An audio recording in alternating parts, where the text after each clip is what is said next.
On air, online, on now. Pre-recorded from Vulpix Studios, it's the MCS1 show. And now your host, MCS1.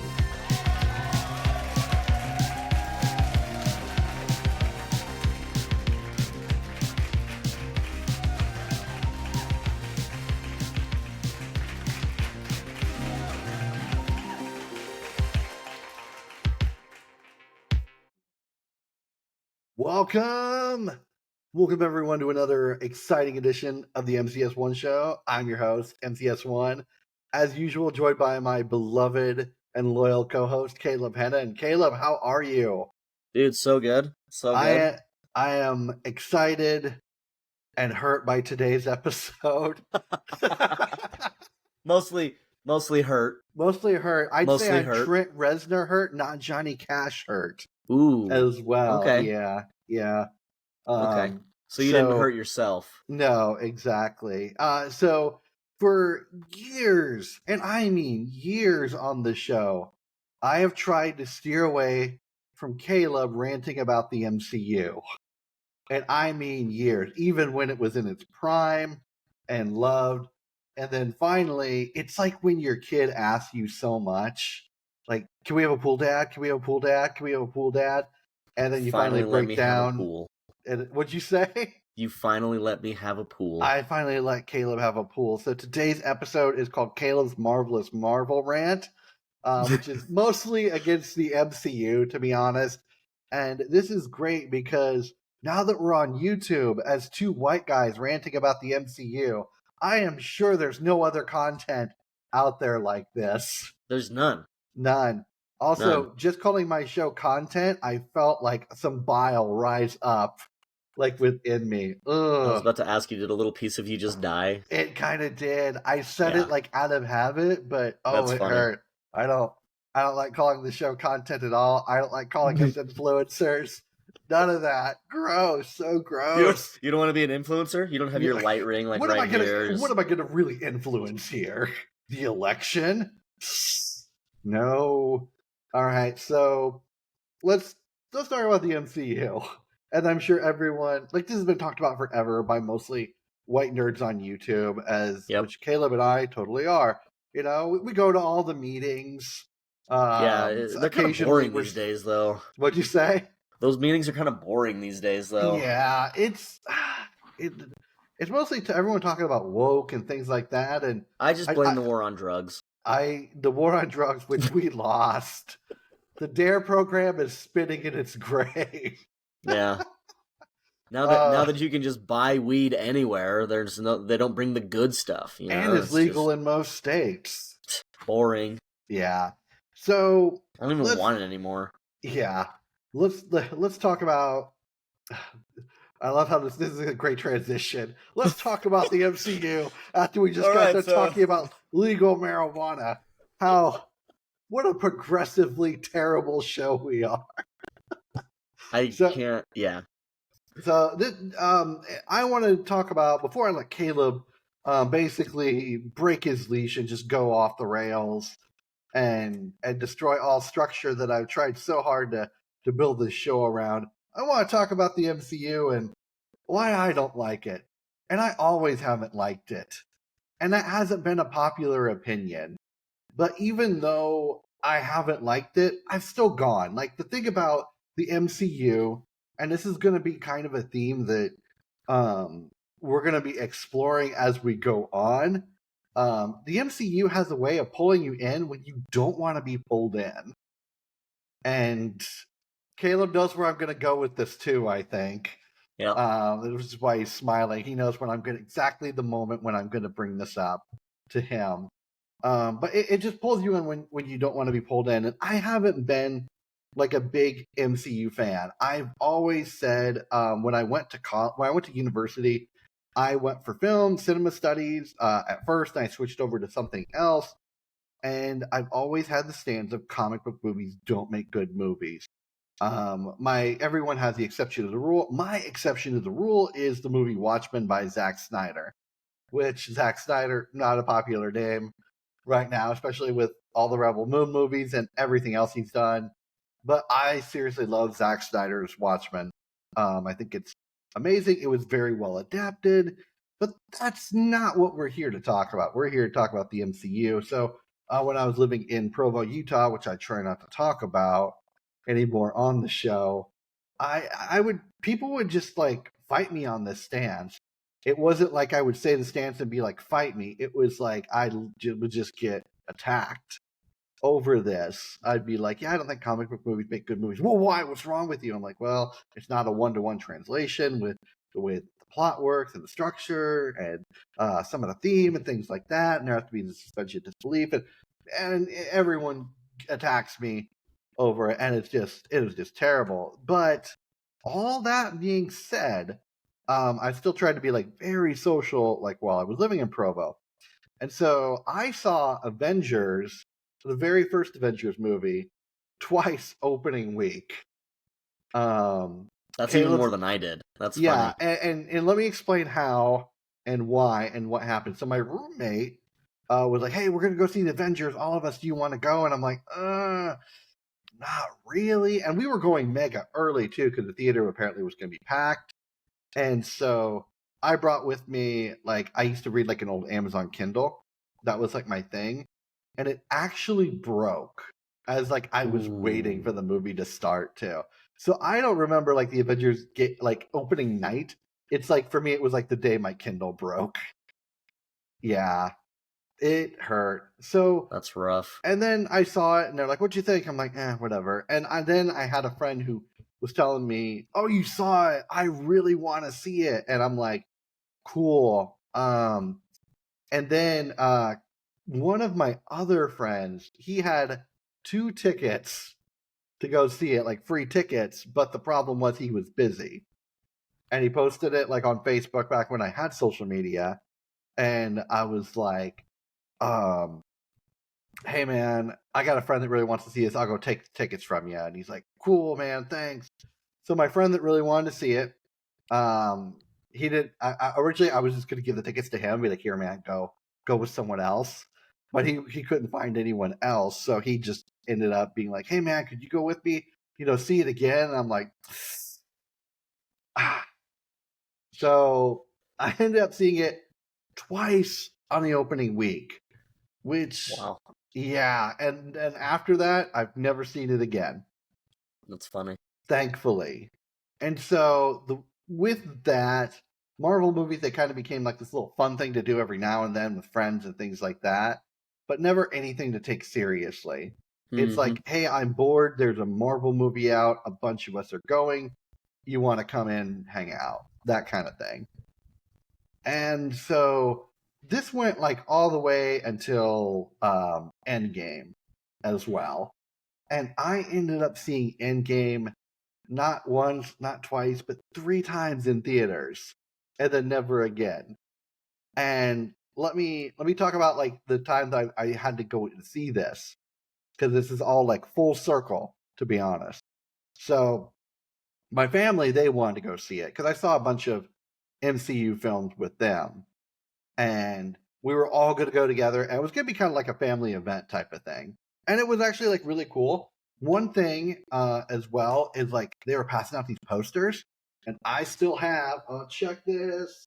Oh dang! Nice. My Avengers poster. Those who are listening rather than watching, I just showed that to Caleb, and that's my movie ticket stub still like framed into it, which is pretty cool, to be honest.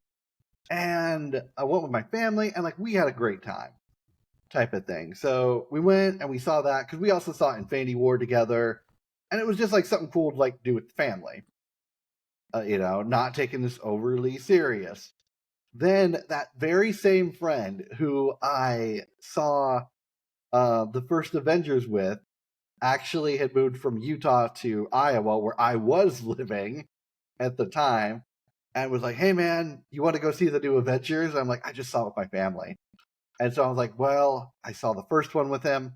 I might as well see this one with him and go full circle." So I ended up seeing it a second time. Okay, fine. Then the box office re-release hit because Avengers wanted to beat James Cameron's Avatar for being the highest grossing movie of all time. So they're like, we're going to re-release it, which at the time worked, but then James Cameron just re-released Avatar, and then he took the number one spot again. So Yeah. it was just like a really stupid, like, it was just a cash grab.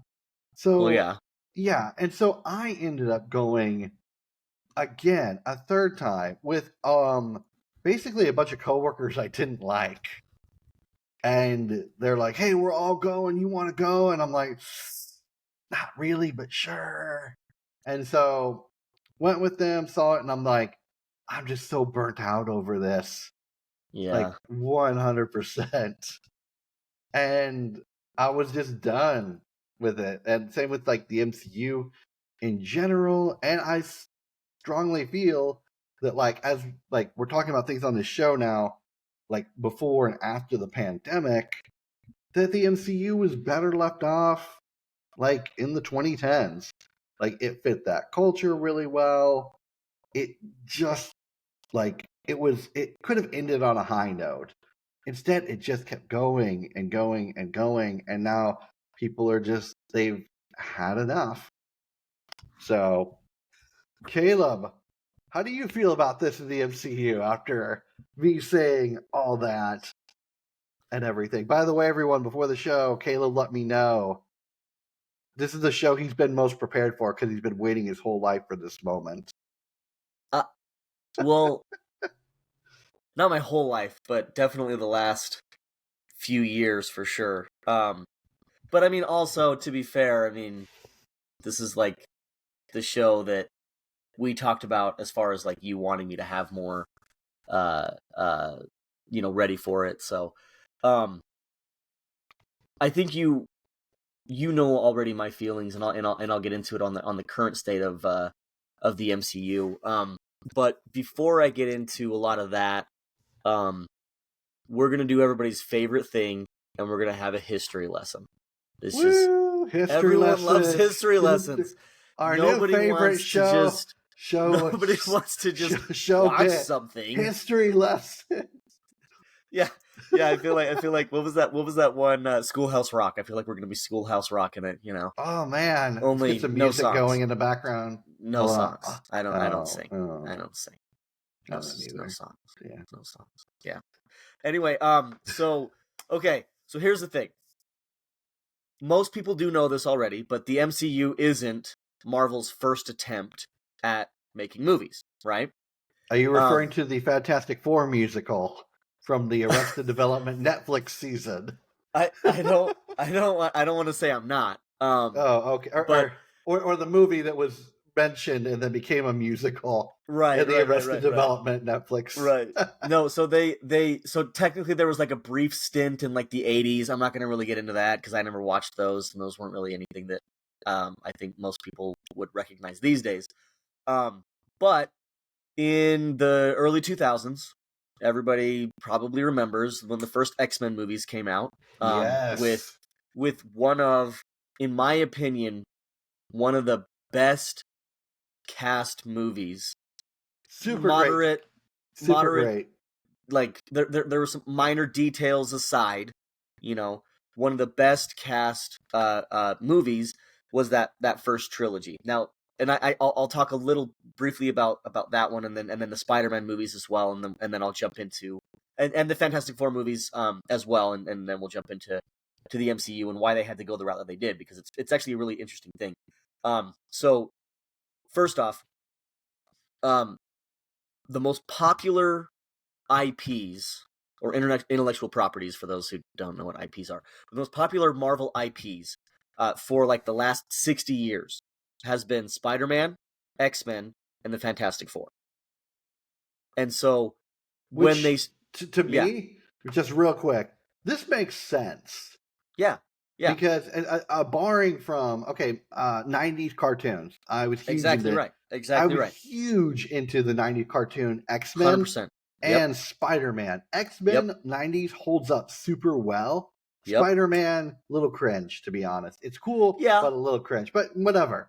just a little, And yeah, just a little, and uh, same and thing I'm, with the Fantastic Four. The '90s Fantastic Four was pretty much Spider-Man levels. We'll just yeah, and it if did I'm being not, honest. and it didn't have a long run either. No, not really, not really. No, I think maybe 1 or 2 seasons, very similar to the Silver Surfer, Mm-hmm. Yep.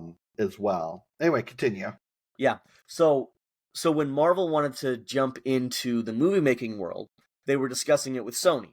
The and world of Fox. cinema. Yeah, with Sony and Fox, right? And so Sony ended up getting the rights to their most popular IP in Spider-Man, and Fox ended up getting the X-Men, right? And then Sony also obviously had their, I believe it was Sony, had their stint with the Fantastic Four, with just a, we'll just say a cast. I don't want to say good. I don't want to say bad. Was it it Sony cast.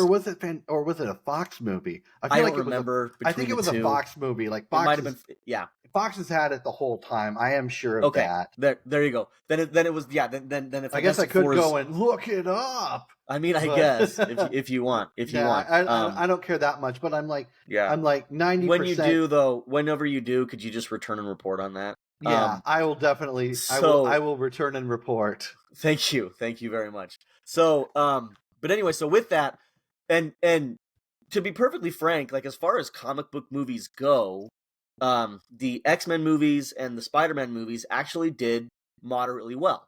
And especially the Sam Raimi Spider-Man movies, as we've talked about, Mark, are some of the better Marvel pieces in a lot of different ways. And it's interesting, like looking back on those movies, I view them kind of like a different generation's MCU, to be honest. Because those were movies I would go to, like I was in high school at the time when a lot of those came out, and it was like my friends were, "Hey man, new Spider-Man's out. You want to go?" I'm like, "Yeah, why not?" So 15 minutes away, $8 later, go see the new Spider-Man. Not a big deal. And and they were pretty good movies. I'm not gonna lie to you and sit here and say, oh, they were cinematic masterpieces. Especially somebody pointed this out. Masterpiece known as Spider-Man 2. Spider-Man and Spider-Man 2. No, but okay, but can I tell you a funny comment that I read one time about the first two Spider-Man movies? It was so Spider-Man gets his powers, fights a villain, refuses to kill him, villain kills himself. Spider-Man 2, Spider-Man loses his powers, gets his powers, fights a villain, refuses to kill him, villain kills himself. They had a formula and they just went with it. It's kind of like they the stuck MCU. with that shit. Yeah. And then but then in the third Spider-Man, which is the one that nobody likes, they went completely off the rails. Introduced like 4 freaking villains or something like that, or 2 or 3 villains in that movie. It went nuts. And it was just like, nobody can follow this. And then the MCU, and I'll come back to this later. The MCU saw that, they were like, wait, you put in 3 villains? Well, let's just do that. Yeah. Why limit ourselves to 1? Yeah, seriously, why have 1 when you can have several? So yeah, and it's never a good idea to put that many freaking villains in the same movie, unless you've got like a 4-hour runtime, because you're not going to know anything about any of them. You're not going to care about any of their motivations, and it's just why are we watching this? I feel like at a certain point it just needs to be cut. That's just me.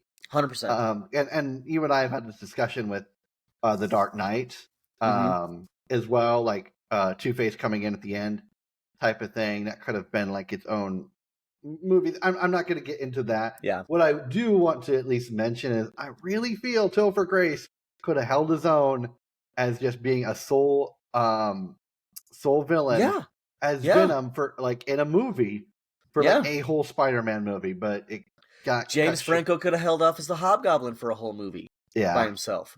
But because you had to cut both of them and integrate the Sandman, it's just, what are we doing here? It's too much, man. It is. It's too much. And I'll say this, it's too much for an origin story of said villain. If they've already been established, a little bit easier. Recurring character. Yeah, because you can have that, and you can kind of bring more out and whatever else, right? But when it's a one-time thing, it's just We got to provide 1 million hours of exposition. Yeah, exactly. And but like if you have to put all the exposition, those 1 million hours, and condense it to 20 minutes, and then just like it's too much. You can't get to it. Agreed. And the thing is that then it's going to come to the end, and it's like, who gives a shit about any of these guys? Yeah. And the answer is no one. Agreed. No one cares. So after these oh, sorry, go ahead. Yeah, so then last point. Then they had the other so then the X-Men, so getting back to my original one as well, the X-Men movies. There's actually it kind of sucks in some ways, because the first two movies, they had the creative freedom and they did a lot of the things that they wanted to do. The cast was all in, the directors were all in, everything was kind of following the format that they wanted. They had both movies tended to kind of be around Wolverine, and yeah, it's always, and that was how it was in the X-Men animated series. It's always been the adventures of Wolverine and his super friends. Exactly. And I get it because he's a fascinating character. He's interesting. He's different, from a lot of other like hero types where he's gruff and he's kind of like, I guess if you want to like Star Wars it's kind of like a Han Solo type character. Even including the gravelly voice. He's got that rugged individualism. Yeah, exactly. And people like that because they want to be that, but they're not. Like, most people are just not that. And it's fine. It is what it is. And so, but then in the third movie, and I don't know if we've ever talked about this. But in the third movie, they had an entire plot actually based around Cyclops, and then James Marsden signed a deal for Superman Returns. Oh. And he told the X-Men director, Bryan Singer, he basically gave him the finger and said, I'm going to do this. They're paying me twice as much for less of a role, less work, more money. Why would I stay here? So they killed him in the first 10 minutes of that movie. Wow. When the entire movie... So, Mark, did you ever watch... It was one season. It was a short-lived series called Wolverine and the X-Men. Yeah, I did. Yeah. Where at the end it sets up like Apocalypse to be the villain. And then they never go anywhere. Yeah, it's and super got sad. Canceled. Yeah, I've seen that. Yeah. But X-Men 3 was supposed to have a Cyclops character like the one from that series. Oh. A little bit more broody, a little bit more like kind of brutal, where he doesn't... Because regular Cyclops, and the way he'd been set up in the first two movies, was a lot more of a, like, he's a leader, he's solemn, but he's still like, he understands the mission is most important, but his people are, obviously also important. But then after losing Jean, and this has happened across several different universes and several different stories, whenever he has that moment where he loses Jean, either to the Phoenix Force or otherwise, he kind of goes crazy, and a more brutal, dark side of him comes out, and it kind of basically goes back to his, like, kind of roots of being rejected and his parents hating him and all that kind of stuff, and like his parents picking his brother over him for everything, and he kind of just like brings all that out, and he just gets really, really angry, So, like, for instance, the scene where Wolverine goes through the forest in that movie, and he's like coming up on Magneto's camp, right, and he's taking out all those guys. That was supposed to be Cyclops. Oh. Yeah. And he was supposed to like blast a couple of them like so badly that they died. Ooh. Yeah. Like X3 was going to be dark. Dude, it was going to be so dark. And then at the end, when Wolverine kills, spoiler alert for a movie that's 20 years old.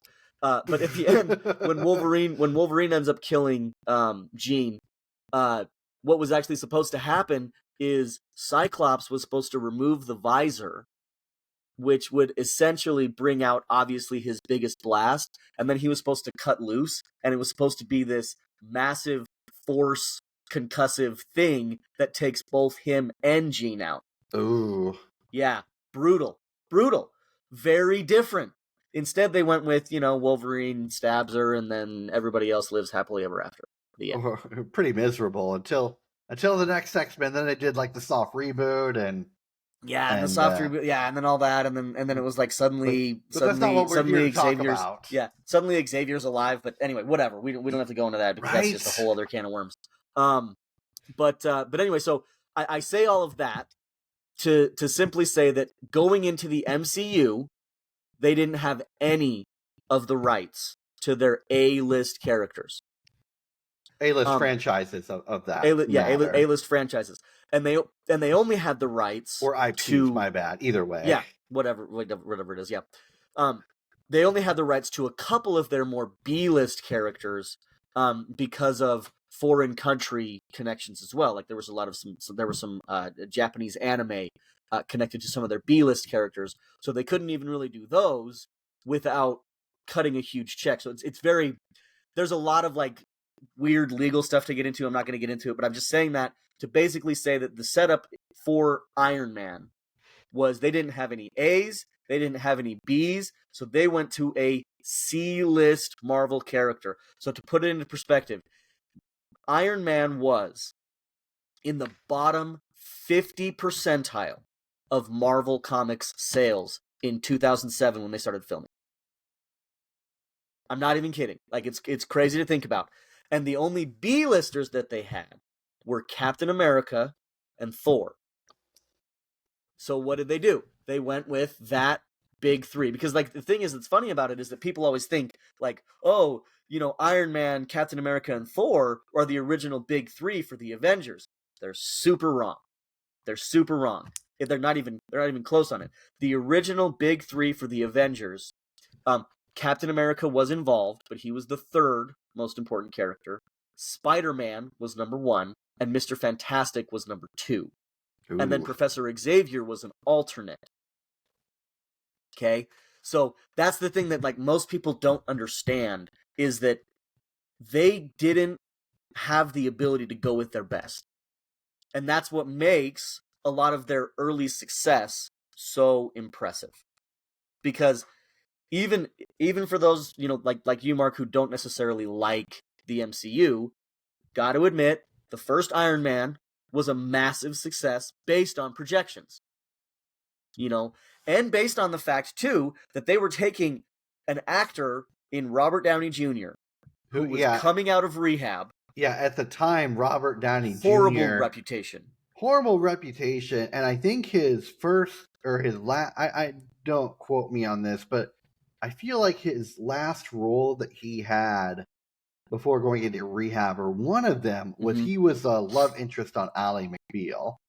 I think you're right. I think you're right about that. Which, by the way, I don't killed remember it during that role. And I'm not saying I watched Ally McBeal, but I totally watched Ally McBeal, and the Robert Downey Jr. episodes are the best, and I stand by what I said. Of course. Anyway, it's kind of like how a lot of people people don't think of Paul Rudd as Paul Rudd on Friends, but he was the best part of Friends.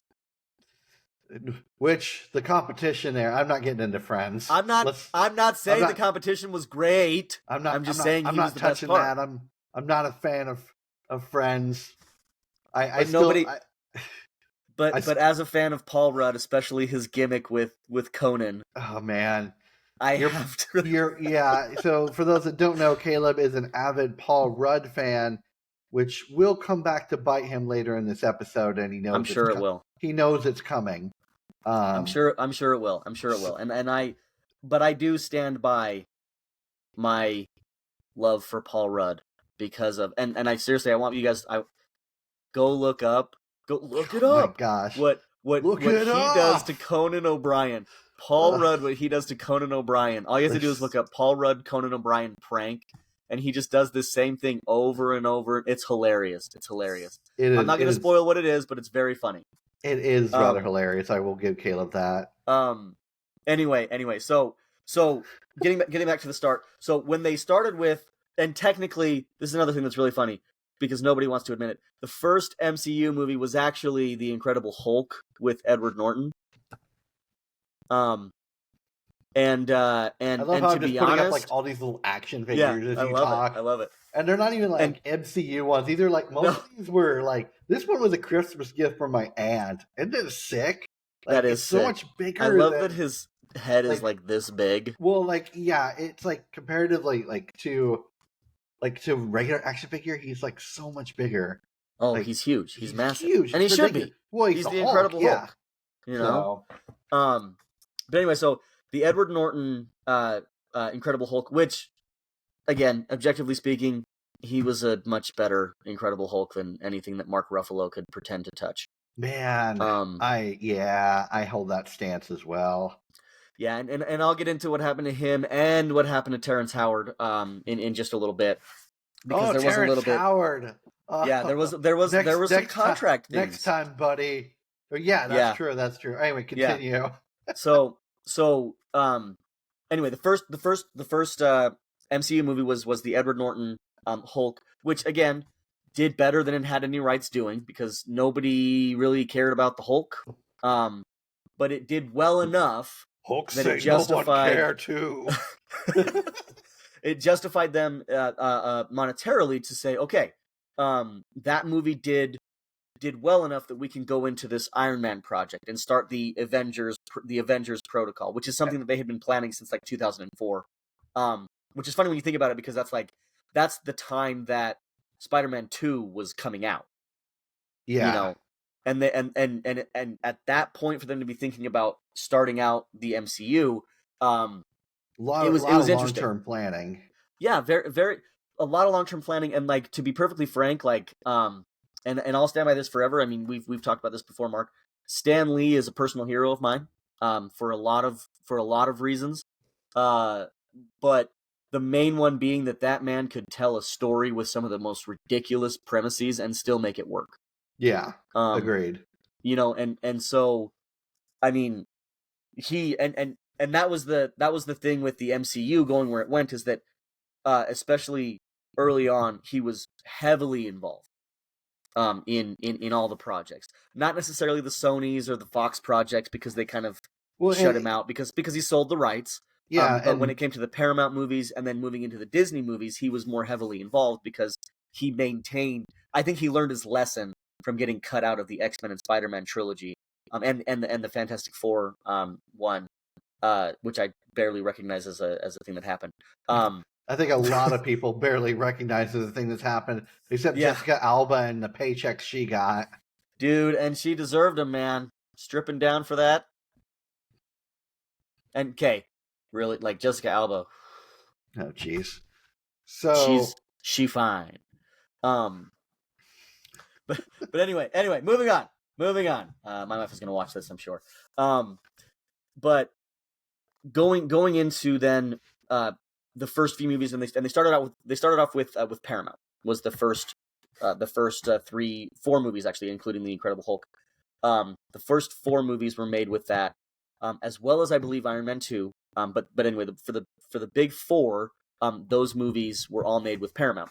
And so that would have been Incredible Hulk, Iron Man, Thor, and then Captain America was the final one on the list. And it's interesting. The reason that Captain America was last was actually because they needed Chris Evans' contract to expire with Fantastic Four and Fox before he could take on another Marvel IP. Oh. So otherwise they would have started with Captain America and then gone into the other ones, because he was their most popular character left. But they knew they wanted Chris Evans, and they knew that if they did it right, they could still go a little bit out of order if they just kind of rearranged a few things. So anyway, so that's kind of how it started, but it's interesting when you talk about the fact that they took C-list and even in some cases D-list characters, and I'll get into some of the D-listers later, and they made billions. And there's a couple of different reasons, in my opinion, why. The first reason is that when they started, because Stan Lee was much more heavily involved, there was a lot more heart and there was a lot more like care about the stories, where they didn't deviate too much. Now, I have kind of alternating opinions on what I care about as far as when it comes to canon events. Oh man, this goes back to the what we've. I don't know if we haven't done a show on this yet. We need to. We need to. Caleb and I have talked about we have a show coming up that's in the works for the notes. Yeah, I'm looking at the notes for it right now, and it's called "But My Lore," and it's basically talking about people being upset that certain events are canon, what's been changed, things like that, especially with the Star Wars universe. it very much goes into the episode we did a while ago on My Childhood is Ruined, about people who were upset concerning changes that have happened with certain IPs that have come out, which we're not going to get into on this episode, but we have it. The But My Lore. We will a little bit, because there is some here that did. I'll let Caleb get into this. As we've talked about it before. That I wouldn't say that it ruined my childhood. I think that's a little bit dramatic, but it definitely was one of those things where I was like, that was the point of that other show. Yeah, we're just making fun of those nerds. It's just the biggest thing for me was that it was like, can you at least try to respect what the story was just a little bit, because there are some leaps that they've taken in a lot of these things where it was like, that's too far.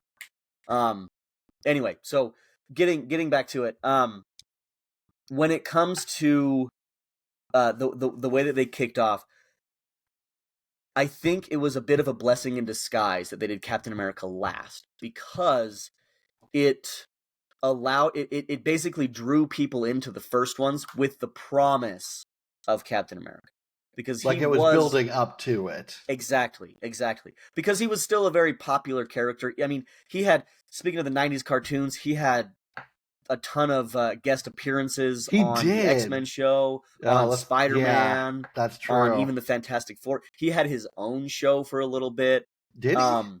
Yeah, it was it was relatively short-lived, but it was also not well received, produced apparently the same way. Yeah, so it was bad. But we don't have to get into that. It was terrible. But anyway, so with that, they kind of were allowed to have that long-term payoff because of, again, that the promise of that very, very popular character. And to be honest, it is very funny though, because when Iron Man came out, suddenly everybody loved Iron Man, and everybody overnight became an Iron Man expert, which was hilarious. Watching that in real time as somebody who, read a lot of Avengers comics and knew a few things about Iron Man, but not a ton of things about Iron Man. The few things that I did know, though the movies respected very heavily, which was, they got him to be snarky as hell, which is what he needed to be. They got him to be an alcoholic, which is it's a defining character trait for him, and people don't understand that they actually did that because Stan Lee had a drinking problem at the time. Oh, snap. And he used Iron Man. He used Iron Man comics in the 70s to help himself get over a drinking problem. And that's a real fact. That was kind of one of the reasons people didn't like him, is because he was this angry character. And it's because that was one of the ways, it was the therapeutic way for Stan Lee to kind of get over a lot of his anger issues, right? And again, also to help him through his drinking problem. And then also that he was brilliant. And then in the final point, and this is one that isn't talked about enough, he was ruthless. When he wanted something, he went after it, and he didn't care about the consequences. And that was true both before he was captured and after. Because if you look back at that first movie, there's like, before he goes into it, he's having that interview with the reporter, and she's like, "How do you sleep at night?" and all that, and he basically was like, "I take 2 Valium and I close my eyes," and he's good, and then well, that's not what he said in the movie. He actually said, "I'd be willing to lose a few hours of sleep with you," and then they they go and do their thing. But hey, he's got swagger, right? But when he comes back, he then wants to shut down all of the weapons programs that they're doing at Stark Industries, which kind of screws over all of the other employees, right? I'm talking way too much about him, but it's just because Iron Man was so important in the MCU, despite being one of the least popular characters.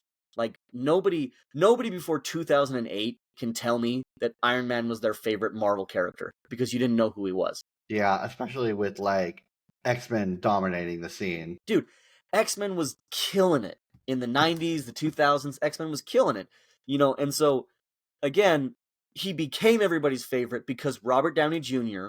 is a phenomenal actor. He killed it, and the writers in that movie did a really good job of showing all of his progressions in the right ways, because there's a good way to, I mean, we don't have to go into that about movies, but there's a good way to do it and there's a bad way to do it, and they did it great. Which unfortunately they were unable to capture in Iron Man 2 and Iron Man 3, but we'll get to that in a minute. Is it because of the loss of Terrence Howard? in my opinion, Iron Man 3 was the beginning of the drop off for Marvel. Okay. And so we're talking about a 2013 movie, and it is. And yeah, I remember I saw that movie. I think I can't remember if I saw it with Casey William Walker. I've had him on the show a couple times. He was one of my friends. Casey and I went to university together, and he also did film. He's still involved in film. Oh, cool. Whereas I am not. And so he just hated Iron Man 3 so much with how much of a heavy deviation it was. And number one. And also the other thing about that too is after Iron Man 3, a lot of the things that happened in there, it didn't exactly carry over into the Avengers movie. Well, the Avengers movie came before that one, but yeah. Did it? Oh. Yeah. I was thinking, I'm sorry, I was thinking... Because the one of the themes of Iron Man 3 was the trauma from going through the wormhole at the end of Avengers. I meant Civil War. Oh, Civil War, which was the Captain America movie, but it's basically Avengers. That's I'm not gonna... 11 of them. Please, it's an Avengers movie. Yeah, I'm not gonna get into that. Anyway, Caleb, I'll let you continue. I'll get into that shortly. Boy. So, anyway, and then when they went to Captain America to the Thor movie, kind of a similar vein, though not quite as big of a surprise. So Chris Hemsworth obviously was Thor. He came into it as a relatively unknown Australian actor. He was in a few soap operas in Australia. He was in, I think, one in America, and then he was on Broadway, and that's kind of how they discovered him. And then obviously he's this big, tall, massive, blonde guy, so they were like, Thor! And now he's in Mad Max movies. Well, and since they needed, now he is, yeah. But since they needed somebody who could do a more Shakespearean style, because the first Thor movie was meant to be a Shakespearean play, actually. Oh. Which is interesting, because then when they go to the Avengers movie, Iron Man makes that quip, "Oh, are we doing this Shakespeare in the Park?" Because of how he talks. And that's what the callback was to. That's what the callback was to, is that the first Thor movie was meant to be, I'm trying to remember the play. I think it was Cyrano, the Shakespearean play Cyrano, which is about a guy who falls from grace and then gets it back by performing acts of valor. Which is 100% what Thor was in the first Thor movie. And I won't go too much into that one, because there's really not. It's basically just, think of it as a second version of Iron Man that did almost as well, and again kept justifying the increase in spending. But I will say that movie had a pretty damn good soundtrack. Probably true. I just remember seeing Thor when I finally watched it, because I didn't see it in theaters. But when I finally watched it, I was like, okay. And that was it. I That's just most wasn't, people's reactions. Yeah, I just wasn't impressed. I was like, whatever. Yeah, and Thor may have been part of my basis for building of why I don't think comic book movies make good movies. Yeah. But, I'm not going to get into that. I'm going to let you continue. Yeah, I also am not a huge fan of using mythological figures in comic books, but we don't have to. That's a topic for another day. I won't get into that, because I could go on that for way too long. Anyway, so wrapping up basically what the first phase was in the MCU, and where they had this big build up. The first Captain America movie, which was, again, the interesting thing about all four of those movies in what was called Phase 1 is that none of them had the same themes as any of the other ones, but they all had one underlying principle, and it was essentially the underdog, because that's how they viewed themselves at that point. because they didn't have their most popular things. They didn't have a high budget for a lot of what they were doing. And so it was basically Stan Lee was coming into it with a lot of the other people that were involved and saying, we have a chance to do something great, but it could fail. So coming into it, it was kind of a Cinderella story. And the theme of all three, once again, underdogs. Like you think about the first Thor, the first movie in the bunch, The Incredible Hulk. Obviously, weak man has to control his anger or he explodes. Obviously, most people don't think of the Hulk as an underdog, but everyone should think of Bruce Banner as an underdog, especially when it comes to him trying to control the Hulk inside of him. Obviously, Iron Man. Nobody thinks about a rich billionaire as an underdog until he gets captured by terrorists, essentially, and, shrapnel explodes in his chest. Then suddenly he becomes an underdog. In Thor's case, nobody thinks of a god as an underdog until he gets stripped of everything, thrust down to another realm, and told, hey, sorry that you suck at everything, but good luck. And then Captain America's the most obvious underdog because, he's a sickly kid who wants to go to World War II and wants to help his buddies and wants to fight for something right. And then he gets a bunch of roids, high acting, quick roids, I like to think it's the cocaine of roids is what he got. Jeez. Because it's so fast. Steroids on steroids. It just pumps through him so fast, But anyway, but again, Steve Rogers has the famous line, when the doctor asks him, oh, so you want to go kill Nazis? And he says, I don't want to kill anybody. I don't like bullies. And that's the theme of his movie is I don't like bullies. And honestly, it's the one character that I think stays mostly true to that principle is him throughout all of the movies that he's in, with a couple of glaring exceptions that I'll get into. Anyway, so moving into Phase 2, which is where the Avengers movie comes in. So Phase 2 is essentially Iron Man 2, the Avengers movie, Iron Man 3, Captain America 2, Guardians of the Galaxy, and it's kind of the setup for who Thanos is. This is where it also became more of a cultural event. Yep. Cultural event. Yeah. And a social thing. Like, hey, the new MCU movie's coming out. We're all going. Do you want to go? And that's when I'd be like, sure, type of And I thing. have a couple of reasons why people wanted to go see those movies more than anything else. And besides them being better at that point, it's because there were only a couple of them. Yeah, you weren't as overloaded. They were they were perceived as cool, and then like all of a sudden it was cool to be a nerd. Yeah, and Age of the Geek, baby. And since it was cool to be a nerd, it's like the real nerds are coming out of the woodwork. Yep. And review bombing the shit out of everything. Oh, well, so they're review bombing, but at the same time that reviews are happening, I've never been a fan of Rotten Tomatoes. I've always hated them, like constantly. And to be honest, I don't feel reviews, especially anymore, carry a lot of weight. Also, no, they definitely please give us a 5-star review on the MCS1 show, wherever you get your podcast. But I don't feel reviews hold as much weight as they used to, but I would notice like Rotten Tomatoes, the second an MCU movie would come out, highly rated instantly. Oh yeah. During this time, and then like the hardcore nerds are kind of review bombing it, being like, well, this character wouldn't do this based on the comics, but it's not exactly the comics. It's something else now. Yeah. Well, and that was one of the things too. Stan Lee coming into it as well. His mindset was, these are not meant to be carbon copies of the comics, and his point was the comics already exist.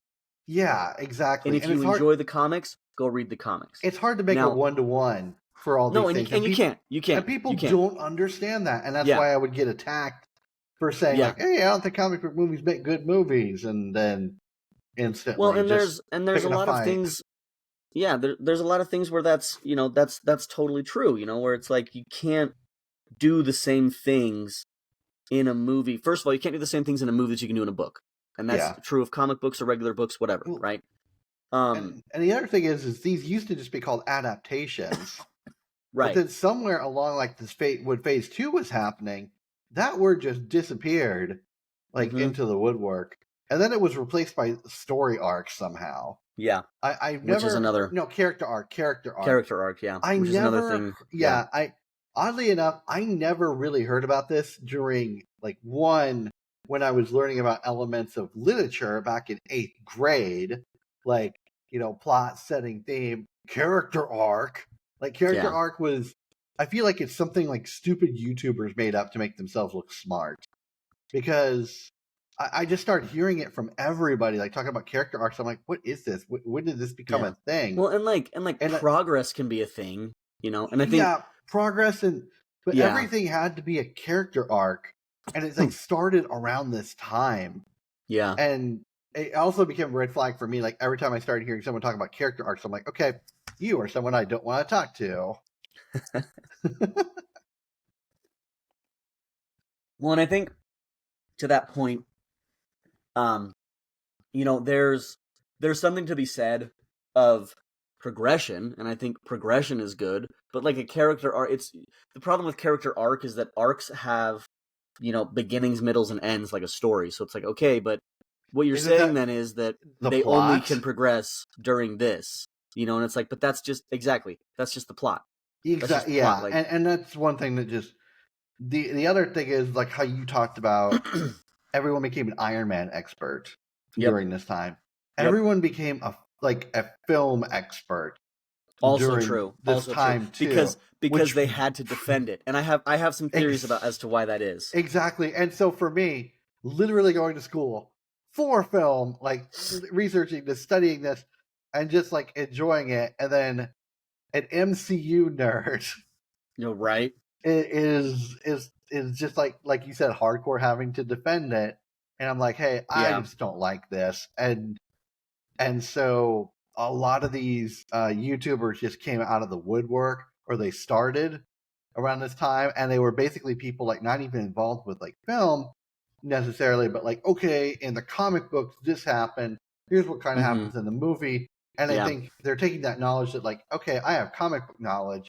Now I think I have film knowledge because I watched a few Marvel movies. Right. And it's like, no, they're not the same, because elements of filmmaking are completely different than a comic book adaptation. It's a different medium. It really different medium, is. And this was like my point, that the hill I will die on. Yeah. And as you should. As I am still to this day. As we're doing this show. Yeah, as we're doing this show on it.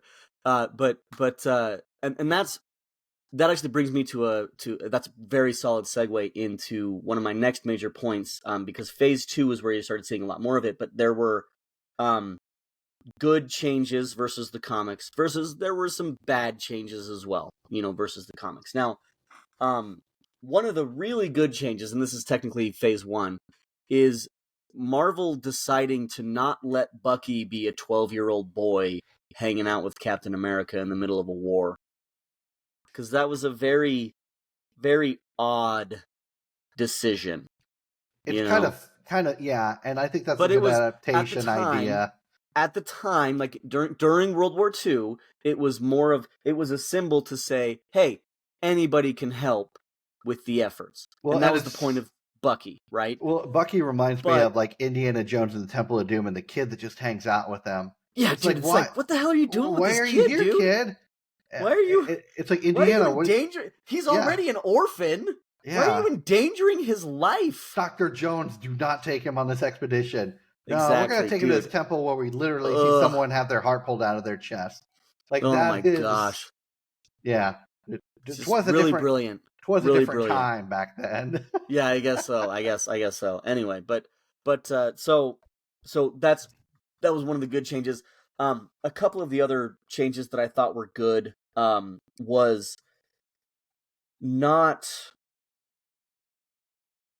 allowing the Banner versus Hulk thing to be so prevalent, because honestly, it gets boring quick, Yeah.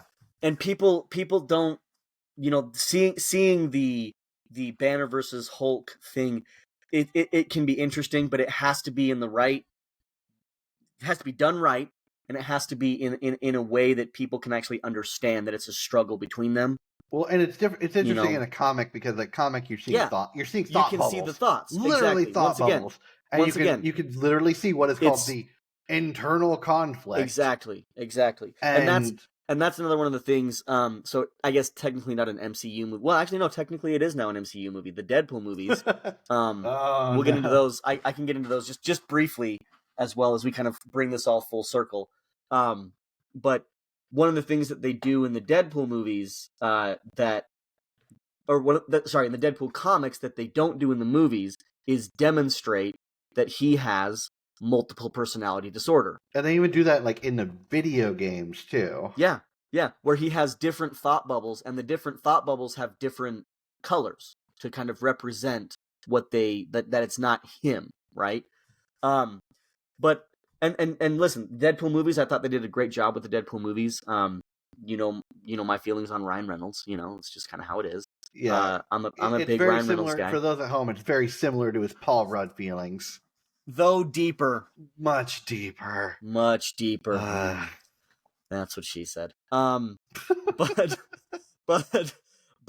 again, you don't really, and that's one of the changes that they made, though, is that in the movies he's crazy, but he doesn't have multiple personality disorder, because it would have been hard, given the story and the origin that they decided to do in the movies, to make that how he is. Because in the comics, Deadpool, and I'm a huge Deadpool nerd. He's my favorite character in any comic ever. Hardcore Deadpool nerd. Caleb, how many times did you see either Deadpool 1 or Deadpool 2 in theaters? I saw both of them 12 times in theaters. Yes, there we go. But a lot of it, to be fair to me, a lot of it is because people wanted me to go with them to explain things. Was it that, or was it like how I got drugged to all the MCU movies? No, it definitely. I would have wanted to go. Like it's different because I wasn't like, oh, I don't want to go see this movie. No, I wanted to go see the movie, and I would gladly go see it. When I last hung out with you in Utah, you had a Deadpool wallet at the time. I sure did. I don't know if you still do or not, but it broke. Yeah, the scene. I mean, after so many times of me sitting my fat ass on it, it just broke. It is what it is. But anyway, so I do still have my Deadpool belt though. There we go. I will not bring that out because I want to leave. I think I saw the first Deadpool with you. Yeah, we saw it. Yeah, we saw it together. Yeah, that's we right. Saw it together. I think I was one of my 12. Yeah, I think I was number 6. Or no, I was 3. I think you were. Yeah, I was going to say I thought you were 3. I think I was 3. You were 3. Yeah. Yeah, because I remember this. You're like, yeah, I've seen this twice already, and I'm just like, man, okay. But it's a good. But the thing is, I had a good time, and it was one of those movies like I actually watched after I saw it in theaters. Yeah, but see, the Deadpool movies, the beautiful thing about it is that in the Deadpool movies, and this is one of the beautiful things about Deadpool as a character, is in every universe he's supposed to be wildly different. That's kind of one of his character things. And so going into making this movie, they didn't have to say, well, what did they do in the comics? Yeah. The only thing that they really took from the comics and brought into this is that he was a mercenary before he became Deadpool. Everything else was different. Yeah. So one other thing, Caleb, so at the time of recording this right now, everyone, this is about a week before Deadpool 3. Oh yeah, that's true. That's true. So I will be seeing that one in theaters. It will be the last MCU movie that I ever seen. Maybe after Caleb, are you going to see it opening week? I'm actually making plans with my D&D buddies to go see it next weekend. Yes. Okay. So maybe if we, I'm probably going to go see it too. So we may do an at the movies. Totally. Talk. Let's get the whole crew for that though. Man, if I could, it is hard to schedule the other. Yeah. Cameron and Merlin, they're just difficult with all their social lives. What losers? Losers. Who has a social life in 2024? I know. I don't know. COVID happened, guys. Yeah. I don't know. You do know. Like you don't even know. You don't even know who has a social life these days. Yeah. So, continuing on a few of the good changes that they made as well. Is that initially they did not make Black Widow Russian. Oh. She became Russian later, but initially she was just a spy. She was just an American spy whose job was to honeypot people, which is to seduce them, get the information from them, and then murder them, therefore becoming the Black Widow. Thank you, sexism. Hey, if it works, it works, bro. If it works, it works. And Scarlett Johansson's hot. She could not my IP, not my job to defend it either. It's not. Yeah, I'm not the one doing it. You know. Yeah. But anyway, but that was one of the good changes that I thought they made, is they made her, rather than having her be a Russian defector, they just made her like an American spy, and then later they rewrote that, like they retconned it later, which was weird, and we'll get into some of the retconning later that really distracts the hell out of me every time I think about it. But my lord. But well, it's not about the lore. It's like the MCU doesn't respect the MCU, and so it's really and I have a whole entire section on that, which I'll get to. But we are now 1 hour into Caleb ranting, people. I'm gonna go fast. I promise. This will be fast. For those of you who can adjust your speed, I recommend a 2x. Definitely recommend. No, I'm good. I just could not resist. I just happened to notice. No, absolutely. We are 1 hour, like radio DJ voice. We are 1 hour into Caleb's Marvelous Marvel Rant. Be sure to like and subscribe. There it is. Love it. What a shameless plug. Please tell your friends about this show. So, continuing on some of the good changes as well. I thought that what they did with Hawkeye initially was really good. Also, getting Jeremy Renner was a good choice. He's a good actor. He does. I think my favorite role with him has been American Hustle. Just want to throw that out there. Absolutely. Right? Like, totally agree. Agree. Yeah. No, he was great in that. But with Jeremy Renner too, I mean, even if he's in a movie that I don't necessarily like, he does a great job. Agreed. In like, for instance, Thor 1 wasn't a great movie. His role in it, he played it perfectly. Yeah, he only had 5 minutes of screen time, but it was 5 minutes done well. I feel that way about certain actors too. Like Bradley Cooper is usually my go-to. I agree with that. Yeah. I can give you that one for sure. And his role in the MCU, he played perfectly as well. He voice acted, which was pretty darn good, and you wouldn't know it was Bradley Cooper. Dude, he's not a voice actor. Like, that's the other thing that was crazy about it. But but we'll get into that too as well when I talk about some of the other good aspects. One of the other good changes that I thought they made versus the comics was when it came to, speaking of Bradley Cooper and the Guardians of the Galaxy. Man, freaking Bradley Cooper. They went away from having too many shenanigans in space, and they made it more that it was a group of unlikely heroes coming together, which is a story. Again, it's an underdog thing. People can get behind it. All right, so I wasn't going to bring this up. You kept talking, and I'm like, I got to say it. Remember that time we watched the A-Team together? And were you there? I thought that you were there for that. I think you were. I don't know. We were watching the A-Team at like one of my old apartments in Provo. It was you, Shane, Shane's fiance, then wife at the time. I think Jeff or Max might have been there. I thought you were there for this. I think we were watching the A-Team at my apartment on like my tiny freaking TV, and Shane and his then fiance were not paying attention at all, and we were just like, I do remember that. And like we were not like bitter about it for a week or two, but like after that, like you and I, every time we would talk, we would be like, remember that time we watched the A-Team and Shane and Katie couldn't focus? And it just ruined the movie. We watched the A-Team. Yeah, we enjoyed the A-Team. Yeah, and exactly. So when you kept talking about this, I'm like, we were talking about Bradley Cooper and everything. All I could think of was like the A-Team and us watching it on my tiny box TV at freaking Provo. Yeah, that was great. Yeah, good times, man. Good times. Had to bring it up. Had to bring it up. Moderate times. Moderately good times. But that was the other thing that was interesting with a lot of the early MCU stuff, is they could take unknown characters, and because they wanted to make a good movie and they weren't trying to make a good comic book, they made movies, and yes, there were some aspects of it that were, much more comic-y and much more suspension of disbelief and all of that. And it definitely had the aspects where it could distract from just having a good movie, but at the same time, people could look at it and say, okay, yeah, these is these enjoyable. Are fun. They're fun movies. It's fun. Like, yeah, I'm not going to watch that and be like, oh man, I'm glad I did that because of the intellectual exercise. But I'm going to watch it and I'm going to say, I was entertained for an hour and a half. I feel like I'm 2 a hours. better person who's ready to change their life after see Guardians of the Galaxy Volume 2. Wow, I did not expect that to be anything that anyone said, even as a joke, ever. No, I just said it. It's right here. It's recorded. Live. The pre-recorded. internet is forever. Pre-recorded. Yeah. Live in our pre-recorded studio. Yes. But the funny thing about it is that at that point, Marvel thought they couldn't make mistakes.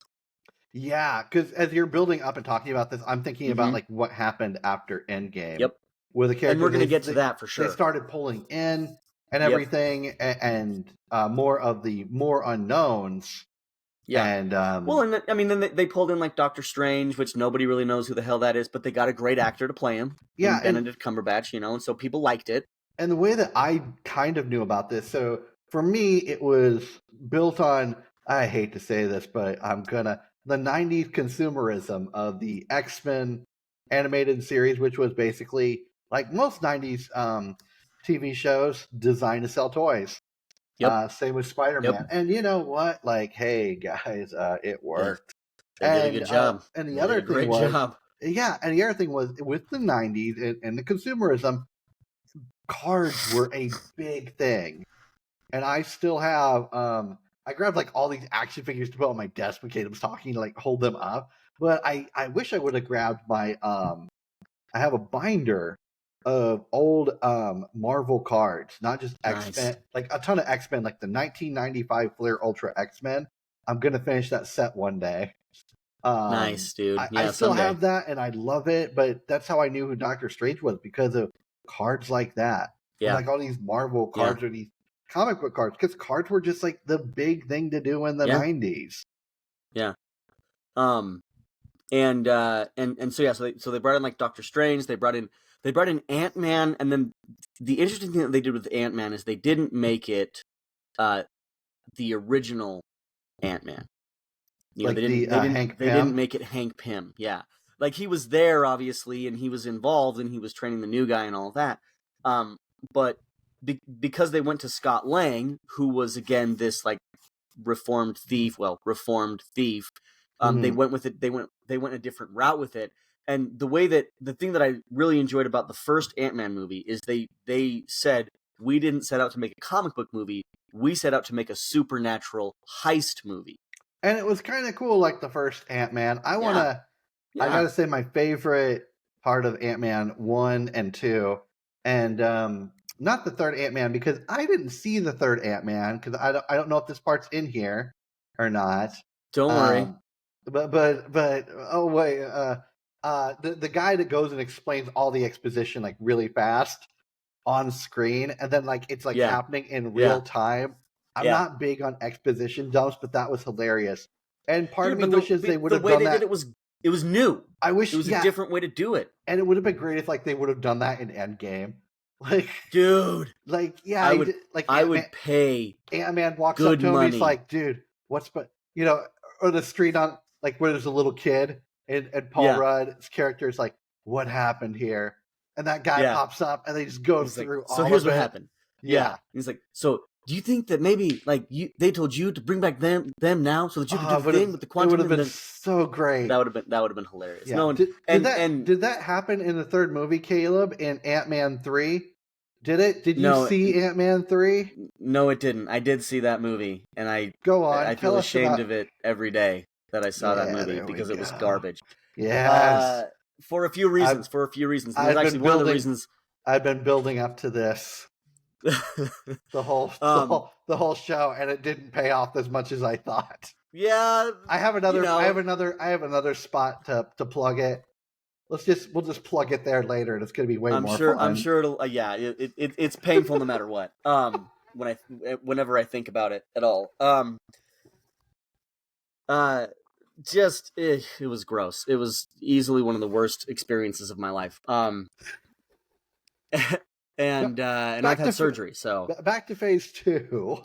Yeah, back to phase 2. So, going into the original Avengers, and that was this like big phenomenon, and they were kind of at an all-time high with what they were doing. And again, they got a little bit too big for their britches with Iron Man 3. They thought once again that they could do anything and people would pay to see it. And Iron Man 3 was a bit of a wake-up call for them, because that movie tanked by comparison. If Iron Man 2 outperforms you, you've done a bad job. I feel like that's a quote right there to be like in a senior quote book. Right?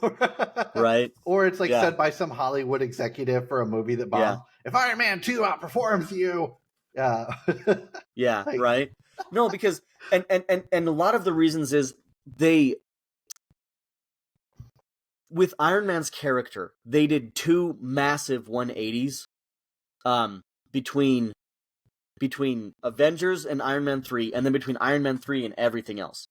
And fortunately, they did the 180 back to where he worked, because in Iron Man 3, they made him this, like, super scared, super unconfident, like, never really sure about anything kind of guy. They basically made him like, hey, I've been through a lot of trauma.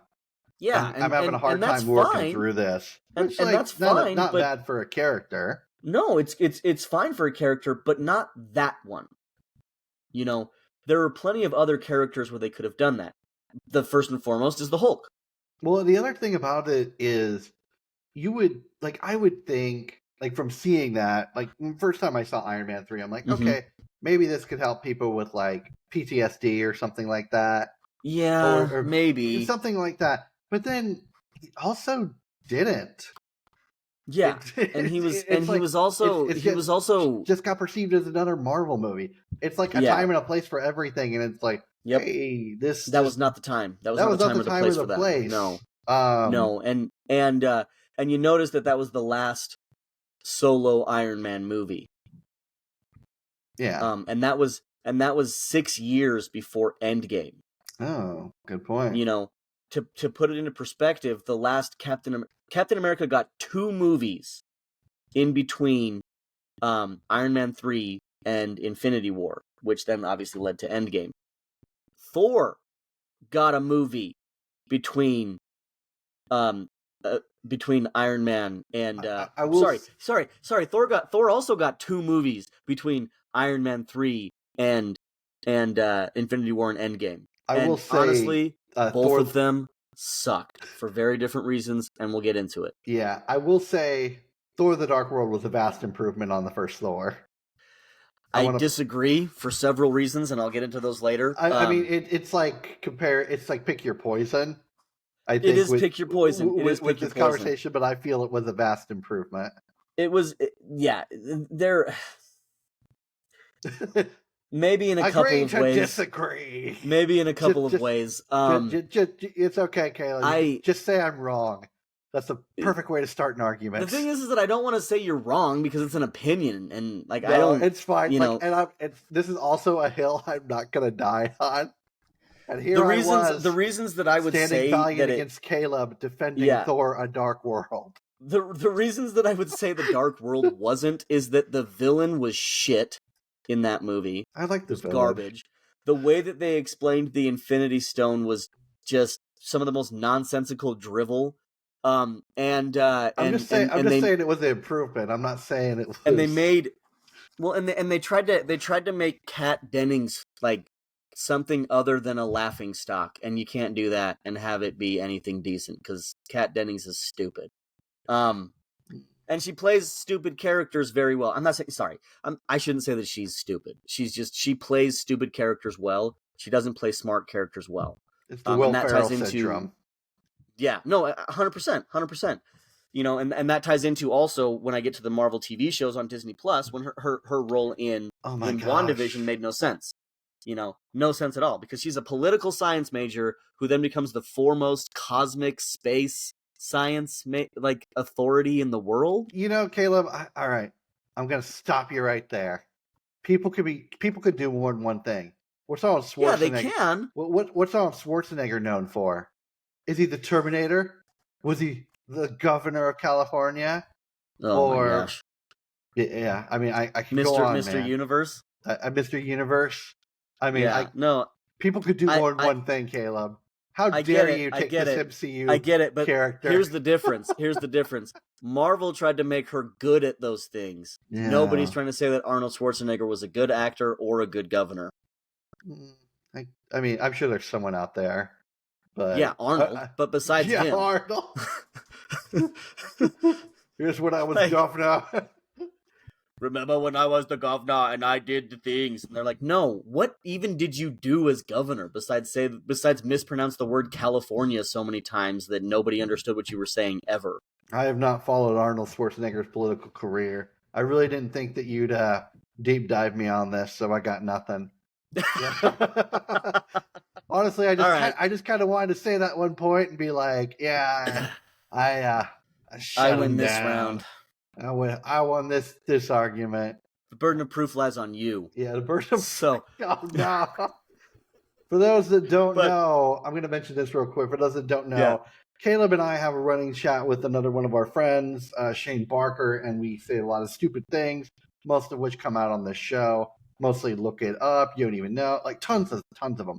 Stupid things. One of them I came up with like several years ago because someone was upsetting me, and I said as a joke, these people when they argue with me, they always say, "Well, the burden of proof lies with you to disprove, to disprove what I know, to prove what I believe, or something like that." Yeah, I can't remember what it was exactly. It's basically either way, where I start a fight with you, and I'm like, "Hey, I strongly believe this. You need to disprove me. The burden of proof lies with you to do so. Otherwise, this is true." And usually when people argue or something, it's the other way around. You can provide facts, data, citations, something. Numbers, but with this, it's like, no, you're going to do my work for me because I'm that lazy of a piece of shit. Because you don't even know. You know how heavy the burden of proof lies on you. Gosh, damn. Yeah, so good. Ouch. But anyway, so phase two, phase two's going through, and I will say, phase two has some of the better standalone movies and some of the worst group movies. What would you classify as a good standalone movie? This is where we're going to differ. Ant-Man. Okay, Ant-Man. Ant-Man standalone's good. I'll give you that. Doctor Strange. That is actually decent as a standalone movie. Which, the other thing, this is the gripe I've had with Marvel movies. They don't have self-contained movies. And that was the problem with a lot of... But that was the thing that they did well with Please don't say Age of Ultron. Please don't say Doctor Strange. Oh. Doctor Strange, they did a good job of it being a self-contained movie, because the point when he discovered that world, if you remember, her point was the Avengers handle whatever those other threats are. We don't care about that. We're here on a different plane. Yeah. We're here. They're there. We don't care about there. We care about here. And I thought, and this is where that movie ends up being a little bit more maddening, I thought that would mean that he wouldn't involve himself as much with the other clowns, and then in every other movie that he's in, he's involving himself with all the other clowns, and it's just like, dude, why are you saying it that way? You know? And honestly, similar with Ant-Man. Ant-Man as a movie, the point was Hank Pym's thing is different, it's separate, they can't have it. Because if we give them access to my technology, they'll cause the destruction of the world, was essentially his point. This is so funny to me because I'm thinking about how I liked this, but also how I hate it in a different degree. The different degree was, I had a coworker who was very much obsessed with the Netflix series like Jessica Jones. Yeah, Iron Fist. Those were pretty good. Daredevil. Those were pretty good. Not Iron Fist. Take Iron Fist out there. And the Agents of S.H.I.E.L.D. And Agents of S.H.I.E.L.D. was trash. I haven't seen... it was garbage. I never liked S.H.I.E.L.D. in general, just as a concept, as anything. I've always hated it. Agents of S.H.I.E.L.D. was essentially a bad daytime drama at night. Yeah. I did give Daredevil a shot. I tried to watch it. I got through the first episode, and I'm like, this isn't for me. I just did not enjoy it. I'm not gonna. And I liked that one. I liked Daredevil. And Daredevil season 2 wasn't my favorite, but I know some people love it or whatever. Yeah, I'm not gonna tear it apart. I thought Charlie Cox did a good job. I have to give it to the guy who played Daredevil. I thought he did a good job playing Daredevil. But back to the Agents of S.H.I.E.L.D. thing and the coworker that I had. I can't believe he liked that. What'd you say?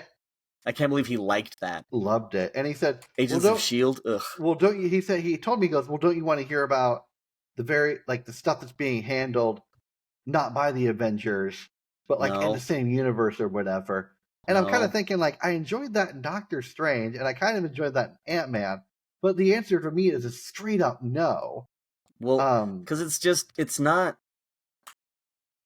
The problem with Agents of S.H.I.E.L.D. is that was the beginning of a lot of the retconning. And that maybe I never saw it. It just looked like garbage to me, and I've always hated S.H.I.E.L.D., so I'm like, It was.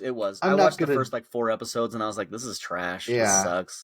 And then I started following some of it just to see if there were any story points, and they somehow have their own Ghost Runner, but he's not really Ghost Runner, or Ghost Rider, and then they also had their own Daredevil somehow, and then Charlie Cox is also Daredevil somehow. It just felt like this is for me, when I heard about Agents of S.H.I.E.L.D., this is where it started to feel like it was too much. Oh no, absolutely. And that was the beginning of the end. Was Agents of S.H.I.E.L.D., the beginning of the end, downfall. No, not necessarily Agents of S.H.I.E.L.D., not necessarily Agents of S.H.I.E.L.D., but MCU themed TV series was the beginning of the end. Okay. And I'll get to that. I'll get to that in just a second. Well, actually, it was more the middle of the end. The beginning of the end was actually Captain Marvel, but I'll be giving some points about that one, and I'm sure it's going to be spicy, and there are going to be plenty of butthurt people about that one. This is going to be fun because Caleb and I have falsely debated about Captain Marvel. Sure. Many times. It's not times. It's not where I even play devil's advocate. It's just I'm just doing it to just rile him up. And I want to point out something. I have this in my show notes.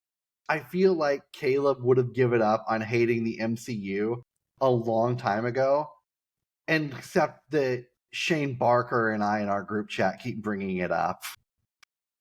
Maybe. I strongly feel like it's possible. You would have let it go a long time ago. It's possible. You'd have forgotten it. This Zen-like feeling or whatever, but where every other day Shane and I would bring up something and just be like, no, that's not true. You don't even know.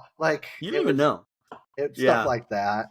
No, but it's but anyway, but then as far as good other standalones, and I know we differ on this opinion as well. I thought Winter Soldier was a very good movie. We differ. We hardcore differ. Primarily because they made it a spy thriller, and they intended to make it a spy thriller, and it had a purpose. That's the thing. I don't feel like it was a good spy thriller. I'm not going to get into my views on the Winter Soldier. I have been attacked numerously by everyone about this. I'm just going to be like, you know what? The Winter Soldier is the best movie ever. There you go. Thumbs up, everyone. It's not, but okay. I love it. We no longer differ, and you don't have to. You don't have to because one of the biggest issues, and so they had, Marvel had pretty decent sequels in most cases. Some cases not so much, but in most cases they were pretty usually decent better. Sequels. Like Thor: The Dark World, right? Just I'm not going It's to okay. Dignify that. I definitely disagree with that. I thought Thor 1 was slightly better. Thor is one where, in my opinion, it goes... Honestly, it probably just goes 1, 2, 3, because the third movie sucked. What was the Ragnarok? You didn't like Ragnarok? Dude, everyone liked Ragnarok. Everybody loved Ragnarok, but here's my problem with Ragnarok. It didn't make any fucking sense. Of course it didn't. It was an MCU movie.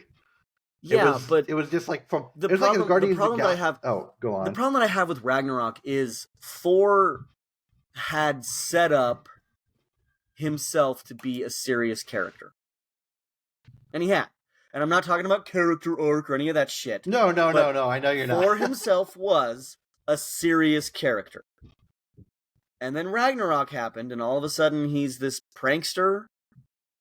I'd say and bro. this jokester. I'd say bro. Yeah. Yeah, but it was worse though, because like, okay, just for just a couple of scenes of context.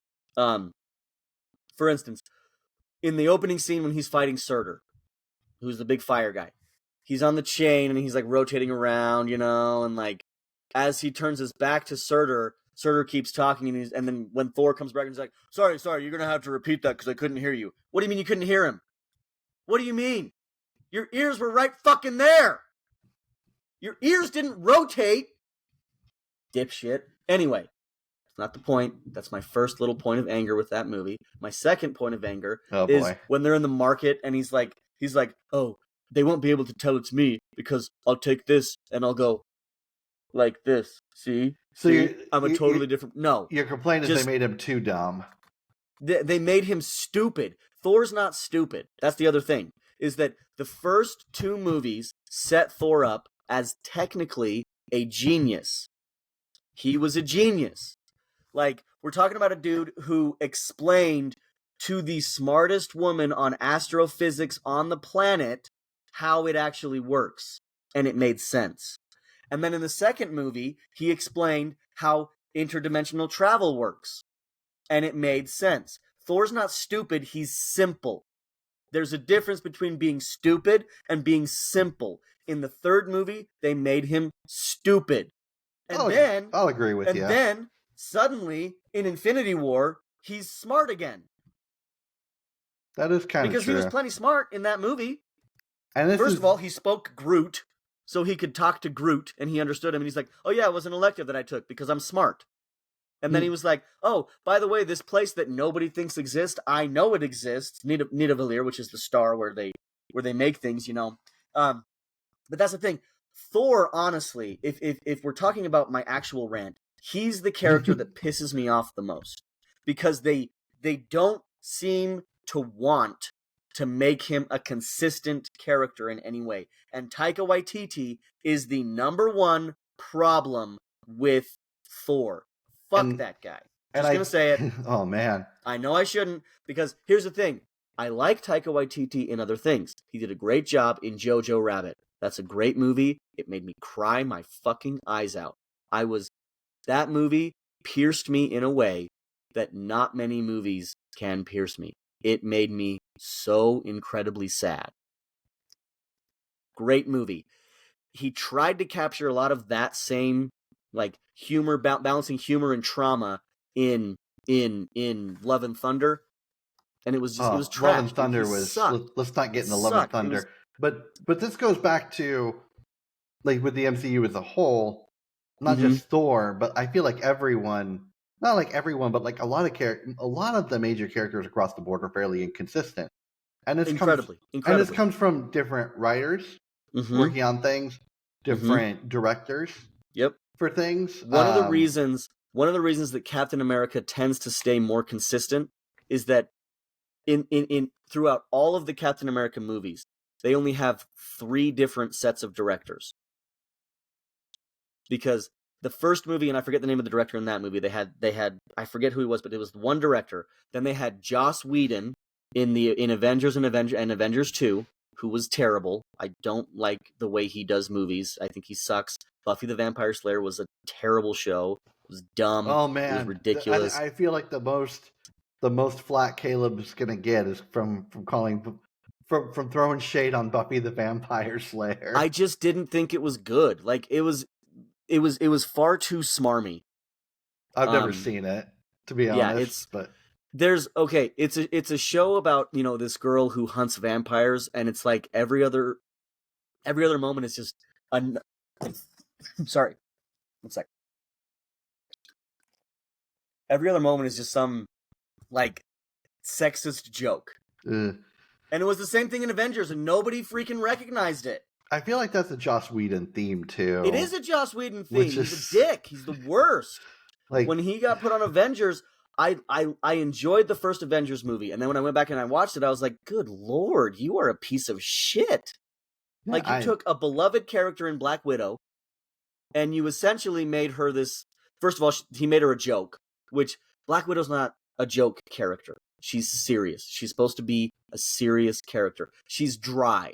She has very dry humor. And the people that captured that were the Russo brothers.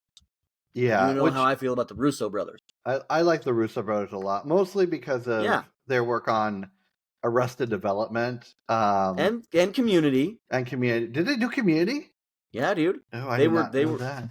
Yeah, they were on Community. They were a big part of Community. I did not know that. They are the reason that it's actually because of their connection to Community that a lot of the actors from Community are in the MCU. Interesting. I'm both those shows, Arrested Development and Community, they are in my top 10. But are like shows that I have watched multiple times. I'm not a rewatch show type of person. At all. Like something for movies too, something has to be really good and compelling and has to have replay value for me to go see again, or my friends just have to drag me to the theater for the MCU. But Community, I've seen a couple of times. I think Arrested Development I've done about 2 runs with. In total. And the Russos do a really good job of balancing. But the other thing is that the Russos, when they come into a movie, when they come into a project, and I saw this actually as a part of a behind the scenes for Community, their whole goal is to capture the spirit of what exists already. Okay. And they do a really good job of that. Yeah, and I enjoyed that for Arrested Development. I'll mention this too. There actually was a Bluth car truck staircase. No way. That was supposed to be positioned at the airport during the Battle of Civil War. And it's really crazy. Right.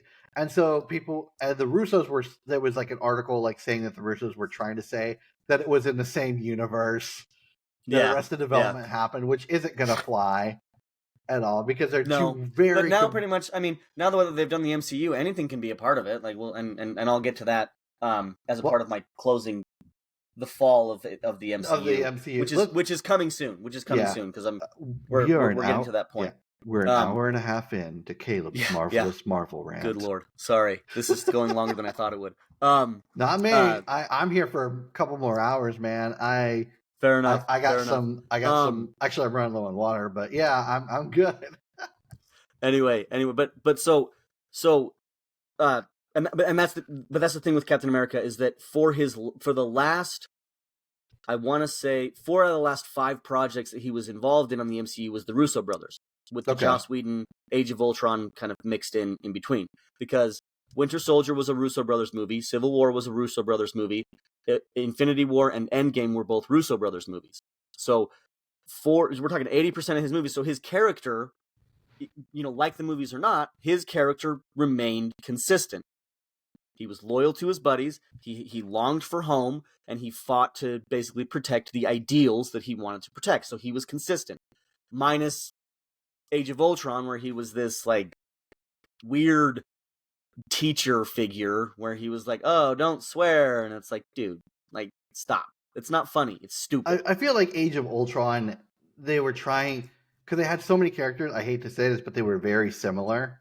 Like they were all, the big 3. I don't want to be like, I know no matter how I say this, but basically they were like middle-aged white dudes, and they were trying to. They had a lot of that. Well, I mean, Thor is like 1,000 years old, but yeah. Yeah, well, I mean, in like actor-wise type of thing. But he looks, correct, yeah. And so like, well, it's like, well, we gotta define. I feel like this is totally this is the executive or the producer that reads. What are they called? The name is escaping me now. Pitch meetings? Not pitch meetings. No. That reads market research reports. There we go. From study groups. There we are. Oh, yeah. It's the study group guy, and it's like, well, study groups have said, or not study groups, survey groups, something like that, or focus groups. Yeah. The focus group guy. That's it. They got the focus group guy being like, well, we need each of these people to have a different personality. From our focus groups we ran, here's what we think works for each one. And so they were trying to do that throughout that movie with everything else they tried to shoehorn in and set up for other movies. Yeah, to jam into that.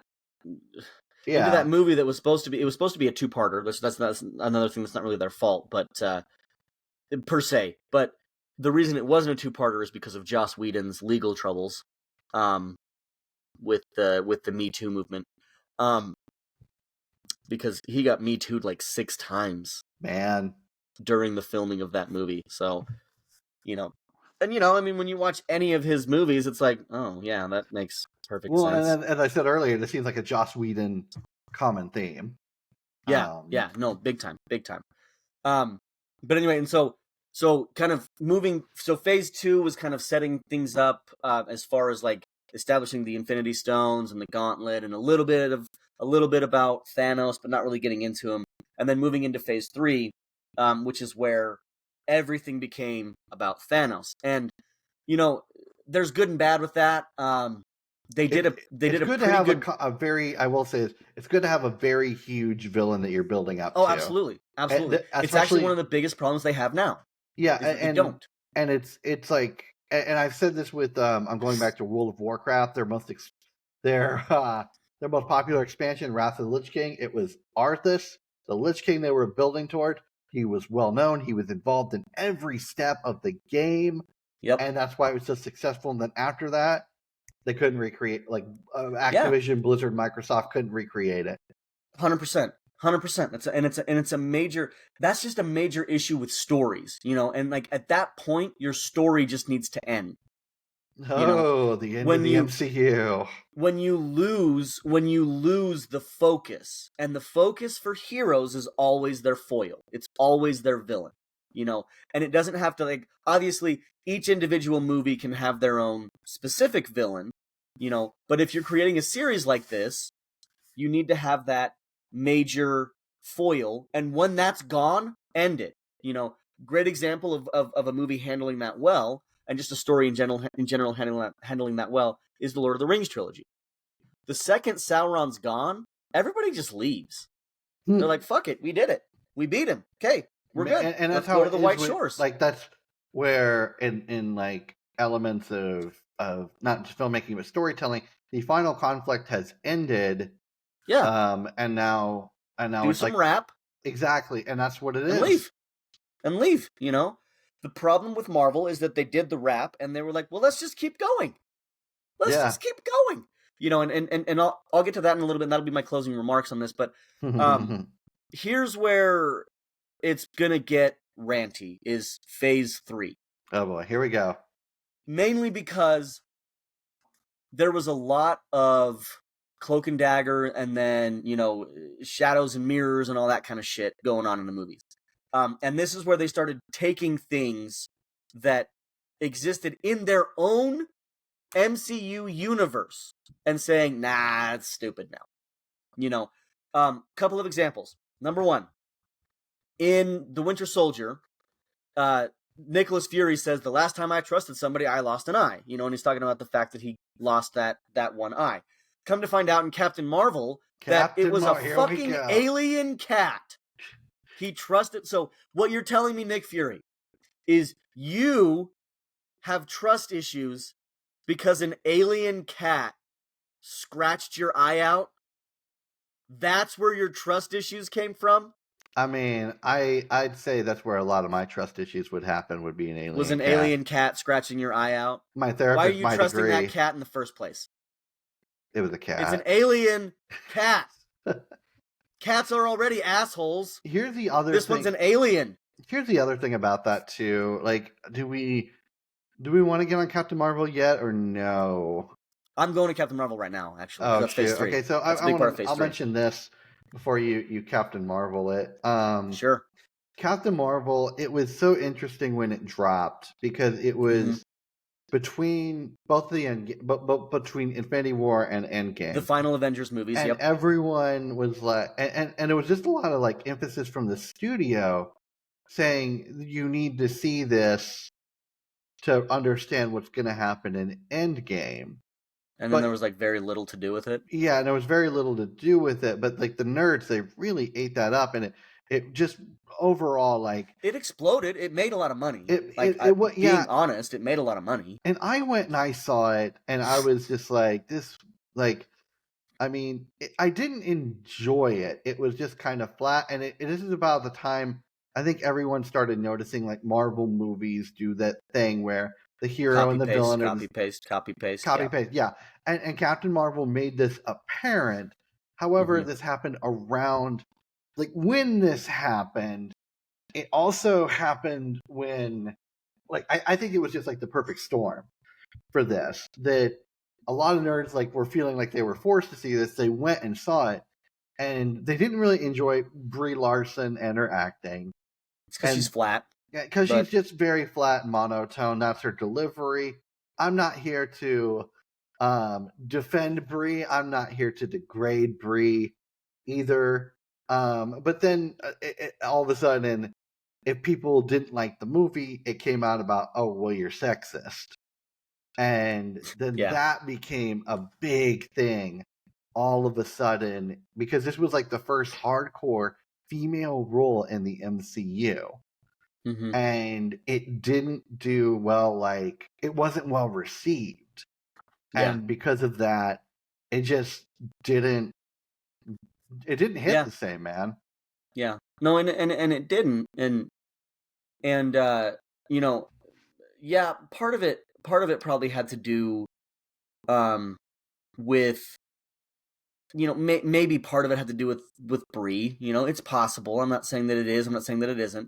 You know, but one of the other big things about it, and one of the big problems with it, is that the movie just wasn't good. Like, they made this movie and they put this movie out there, and it was just like, okay, like, I guess it ties into everything, but it doesn't really add anything. There was nothing added. There was nothing lost. When she came into Endgame, everybody was like, okay, like, I suppose she's here now, you know? And it was just like, there were a lot of moments, especially in Endgame, because of Captain Marvel, where people were expected to just trust her and think that she's here to do the right thing, despite them not knowing who she is. You know, and so it was like, and it was especially apparent, number one, in the Spider-Man scene. So he has the gauntlet, and he's getting beat up, and then Bree comes over, and he's like, hi, I'm Peter Parker, and then he gives her the thing, and she's like, hi, Peter Parker, I'm blah, blah, blah, blah, blah, and I'm going to help you, or whatever. And it's like, why would he trust you? He doesn't know if you work for Thanos. He doesn't know you. Why in the world did he trust her? He doesn't know if she works for Thanos. He doesn't know if she's, you know, against Thanos. So there's really no reason for him to trust her. And then the other scene that really kind of kicked it off is later in the movie, you know, or actually right after that, when she takes the gauntlet from Spider-Man, and you know, and Spider-Man's like, oh, you know, are you going to be able to get through all those guys? And then suddenly all the female characters are there, and they're like, she has help. And it's like, why do you guys trust Captain Marvel? You don't even know her. You don't know who she is. And she just appeared. She could be working with Thanos, and they would not have known. They kind of knew, because she was in the very beginning of the movie. Not those girls. Those girls got snapped. No, agreed. With those girls, you got a point. And so did Spider-Man. Spider-Man got snapped. So when she comes over and she's like, hey, Peter Parker, can I help you with the gauntlet? Why did you give it to her? Because it doesn't make sense. I mean, she looked human. I'm just saying. Yeah, but so did half of Thanos' children. Not like human, like skin color. And also, I'm not trying to bring race into this, but the human race. But okay. Yeah, she didn't look like Thanos. I'll give you that. She looked human, but she was using alien technology. The Iron Spider suit recognized that it was alien technology earlier in the movie. So alien technology for Spider-Man would probably mean, oh shit, she's with Thanos. Good point. I'll just saying. Just saying. Senor Chang gif. I'll allow it. I'll allow it. That's the best, dude. That's one of my favorite moments in Community. It's so good. And then I'm going to talk about the time traveling in Endgame too, because that was also just some fucking nonsensical drivel. So I want to point, especially the way that they explained it. Are you about to get into time travel? I will as soon as I finish this. Okay, I got a time travel point from a filmmaker. Just this last point. Story perspective. The other thing, and this is the big problem that they ran into with Captain Marvel, is that because there was any criticism, everyone got in their feelings about it, and they started attacking the fans, and it's just never a good idea. You never attack your target audience. I'm not saying... We love all of you. Please tell your friends about this show. We promise to love you, unlike Brie. I'm not saying that, like, there weren't shitty people saying shitty things to her. That's 100% true. She didn't deserve that. Totally was. She's a person too, and they were pieces of shit. Like, that's 100% true. That can be true, and it can be true that she handled it poorly. Both statements can be true here. Yeah. You know, and again, I'm not trying to say, like, oh, she deserved it. No, she did not deserve any of it. She didn't deserve the vitriol that didn't have to do with fair criticism of the movie. And I think there is fair criticism of Captain Marvel. And I think it wasn't a very good movie. Yeah. And like, I mentioned this earlier, it doesn't add anything. No, and that's kind of how I felt about, I don't want to get into, I mean, we're focused on the MCU right now. Yeah. But this is how I felt about the Star Wars with, like, the Clone Wars series. That didn't add anything. Was this necessary? So the problem was Captain Marvel was also hyped up that was going to also add a bunch of things. And then it really didn't. And then it wasn't that good of a movie. And then people were starting to notice that the copy and paste formula, it's like, okay, this is starting to make a lot more sense. And then all of a sudden sexism came out, which never good. And then honestly, I think the sexism was played up by the studios to create drama. Trying to get publicity. Yeah, publicity, because no news is bad news. Yeah. Type of thing. Which it's all, like, honestly. And that was kind of the thing very with Captain Marvel, is that it was a no news situation, because if you didn't watch that movie, it really wouldn't have mattered. It wouldn't have registered on anyone's radar. Well, especially because, like, in the beginning of Endgame, they explain why she's there. Yeah, exactly. And then this started becoming a theme within the next phase of Marvel, with all the other things that people were being, quote, not like told to watch, but encouraged to watch, because you don't want to miss out on anything. Yeah. But then it starts getting brings me to my next point. Quickly covered. Sorry, before time travel first, then my next point.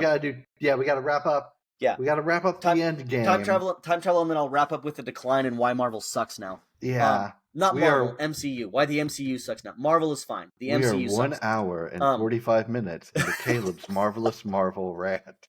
I am enjoying this dude, so much. Seriously, I could go for I'm enjoying this like very way long time. Like, I'm not saying I didn't think I would enjoy this, but I'm enjoying this like way more than I thought I would.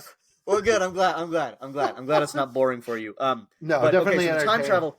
It's like we could have broke this into multiple shows. Like we really could have. But I think listen, if we want to get into other points later, we can, because I have a lot more. But we don't have to. Like, this will kind of be enough. Okay, I have a problem with time travel movies in general that are made to be serious. Okay, like, okay, my one exception is Back to the Future is a guilty pleasure of mine, because that shit is hilarious. But like, it's not serious. But it's ridiculous. Side note, I've never seen the Back to the Future movies. You haven't? I know. I get that a lot. And it's not like I'm like, Back to the Future. It's just like, I've never really seen them. Honestly, they're pretty funny. Like, I've heard, I've seen clips. But the thing is with the Back to the Future movies is that, and I don't have any proof about this, and nobody's ever said it. You know, the directors have never come out and said anything. I think that they were made to kind of subtly poke fun at time travel movies. Probably. Because the premise of those movies is just so ridiculous, and the way that they imagine things is so ridiculous, both from the future and the past, and it's just like, yeah, these are hilarious. They don't take themselves too seriously. Yeah. And I think that's a good thing to do in that kind of a movie. Go on. And that's my problem with Endgame. And I'll say this. Also, this is my other problem with it, is they did a time travel movie without the Fantastic Four. The Fantastic Four in the Marvel Universe has always been the faction that does time travel. Well, they didn't have... No, I know. Yeah. I know. They didn't have the rights. But then they got the rights one movie later. Could have waited. I know. Oh, they couldn't have waited. They got to strike while the iron was hot, man. They've been waiting years for that. What I'm saying is this. Put Doctor Strange 2 before Infinity War, then it stretches your time out. Endgame comes out in 2022 instead of 2019. Ooh. So you're stretching the time frame out, and then you have the Fantastic Four. I don't know. That's all I'm saying. Yeah. Now again, I don't know that it could have worked. I don't think it could have. I don't think it could have because of like contracts and and filming. You're probably right. But yeah. the problem is that in previous movies they made Tony Stark seem like he's not the smartest man in the world, and then he suddenly is the one figuring out time travel, which is considered the #1 intellectual feat in the MCU. So, is he the smartest or is he not? And that's another one of my big issues, is that, again, they bounce back and forth between Tony Stark being this incredible intellectual figure and this like borderline idiotic drunkard. Yeah. And it's like, pick a lane. You have to pick a lane. He can't be both. And that's that's my problem, is that him, Thor, the lack of consistency. Guess, you know what? Hawkeye's pretty consistent, but he's not major enough. No. Nobody looks at Hawkeye and goes, "Oh man, I'm glad they made a Hawkeye series." No, nobody gave a shit. Most people don't even know what it was. So it wasn't even about Hawkeye. Let's go back to the time travel thing. Time travel, yes. One thing that I look at as time travel, it's an element where you have a story and you basically written yourself into a corner and you don't know what to do. That is how I view time travel, unless time travel is the major, it is a major element of the story to begin with. Like Looper. Right. I love Looper. Pretty damn good movie. Yeah. One of Rian Johnson's better movies outside of Star Wars. No, I'm just kidding. Sure. Sure. He made a movie. Yeah. No, his Knives Out movies are good. I'm not here to talk about Rian Johnson or anything like that. But no, I really did love Looper and the way that it was done with time travel. It was cool. Yeah. And then there's a bad example in Tenet. I'm not going to talk about Tenet. I'm not going to talk. Yeah, we don't have to get into that. We expressed our feelings about Christopher Nolan multiple times. We don't need to do that. And we're the outliers. But in Endgame, my biggest problem with the time travel is they try to pretend like the time travel doesn't affect the timeline. And that's fine. But their explanation is, well, if you time travel, then you were supposed to time travel. So now the time travel isn't really time travel. It's just part of your natural progression. And it's like, that is stupid. And you went too far the other way. This reminds me of, have you ever seen the movie Thank You for Smoking? Yes. Great movie. Love it. One of my favorites. In the line, I actually watched it because you told me to watch it. Really? Ago. Yeah, it's a great movie. For those that don't know, we talked about it at the time, and maybe we didn't. Anyway, great movie. It's about a smoking lobbyist. For those that don't know, and it's really good. It's very anti-hero. And about lobbying, and it's so great. In all the wrong ways, but one line in there, they're talking about smoking in space, cigarettes in the final frontier. And the lobbyist is like, well, wouldn't the cigarettes explode? They're in an oxygen vacuum. And he's talking to a Hollywood producer. He say, we'll say, well, I'm so thankful we can smoke because of the whatever device that we have. And it's like that one line makes it possible for them to smoke. I remember that. And it's unnecessarily put in. It's said by Rob's Lowe character, which makes it even better. Yeah, Rob Lowe's the best, by the way. So great. So it's like that for Endgame. It's with their time travel explanation, there was some producer, a Rob Lowe type, in there that isn't likable, but playing Rob Lowe playing a terrible character that's weird and eccentric, and saying, "Oh yeah, well, there's our explanation. Here's our line." That's what I think of. Yeah. That right there. Yep. I know, dude. I totally agree. That's hilarious. That is a great comparison. Thank you. And it's it's so true. And honestly, that was one of my major issues with Endgame, is that they made it a time travel movie where it was and then they were trying to paint it as it's a time heist, and I was like, stop saying heist. You already had a heist movie, and then you had another heist movie in Ant-Man 2, which was a movie, and we're not going to talk about that one either. Except that Walton Goggins is in that movie, and I love Walton Goggins. He is so great, especially in Fallout. I think we're going to so good. We need to do a review of Fallout. We may do a Fallout review soon. I've been considering it. We got a lot of things on the list. Yeah, I'm trying to stay away and not make us a podcast that like reviews media, but at the same time, it's fun. But it's got to be about the things that we like, though, and that's also, one of the things that we like. You know. So anyway, yeah. But getting back to it. So, the problem that the MCU faces now, and one of the reasons why there's three major reasons why everything sucks for the MCU at this point. I like how you could have just left it at sucks, and it would have been a perfectly true statement for life. But it would have been good enough. But I need to go deeper because it's disappointing as hell how quickly they fell. They fell faster than the Roman Empire when the Colosseum was built. Okay? Ooh. It's gross. It's gross, okay? Caesar tears. The first reason is after Thanos, they had no direction, but they pretended like they did. So they started trying to build up this other villain. I was about to ask, wouldn't this be Kang? Yeah, would have been Kang. But the thing is that been Kang. The thing is that and you know, the actor's problems aside, I'm not going to even mention it because I don't want anybody to worry about it. Oh but my gosh, yeah, his things aside, a lot of controversies with Jonathan Majors. By the way, ended up. I believe. I could be wrong about this, so don't quote me on this. I believe that it ended up being that it was all made up. Like, it's just allegations? Yeah, that he didn't even do it, that he had eyewitnesses proving that he didn't do it, and he won his court case. But the thing is that the damage is done, so it's like, whatever. And no matter what, that's what people are going to think of when they think of Jonathan Majors. That's what they're going to think about him. Yeah. So A, there's that, but B, Kang is not a threatening character in comparison to Thanos. When you build him up the way that they built him up. And the way that they built him up is in the shitty Ant-Man 3 movie, Quantumania, which, I'm sorry, Ant-Man, stop putting the word quantum in front of shit and pretending like it makes it intellectual.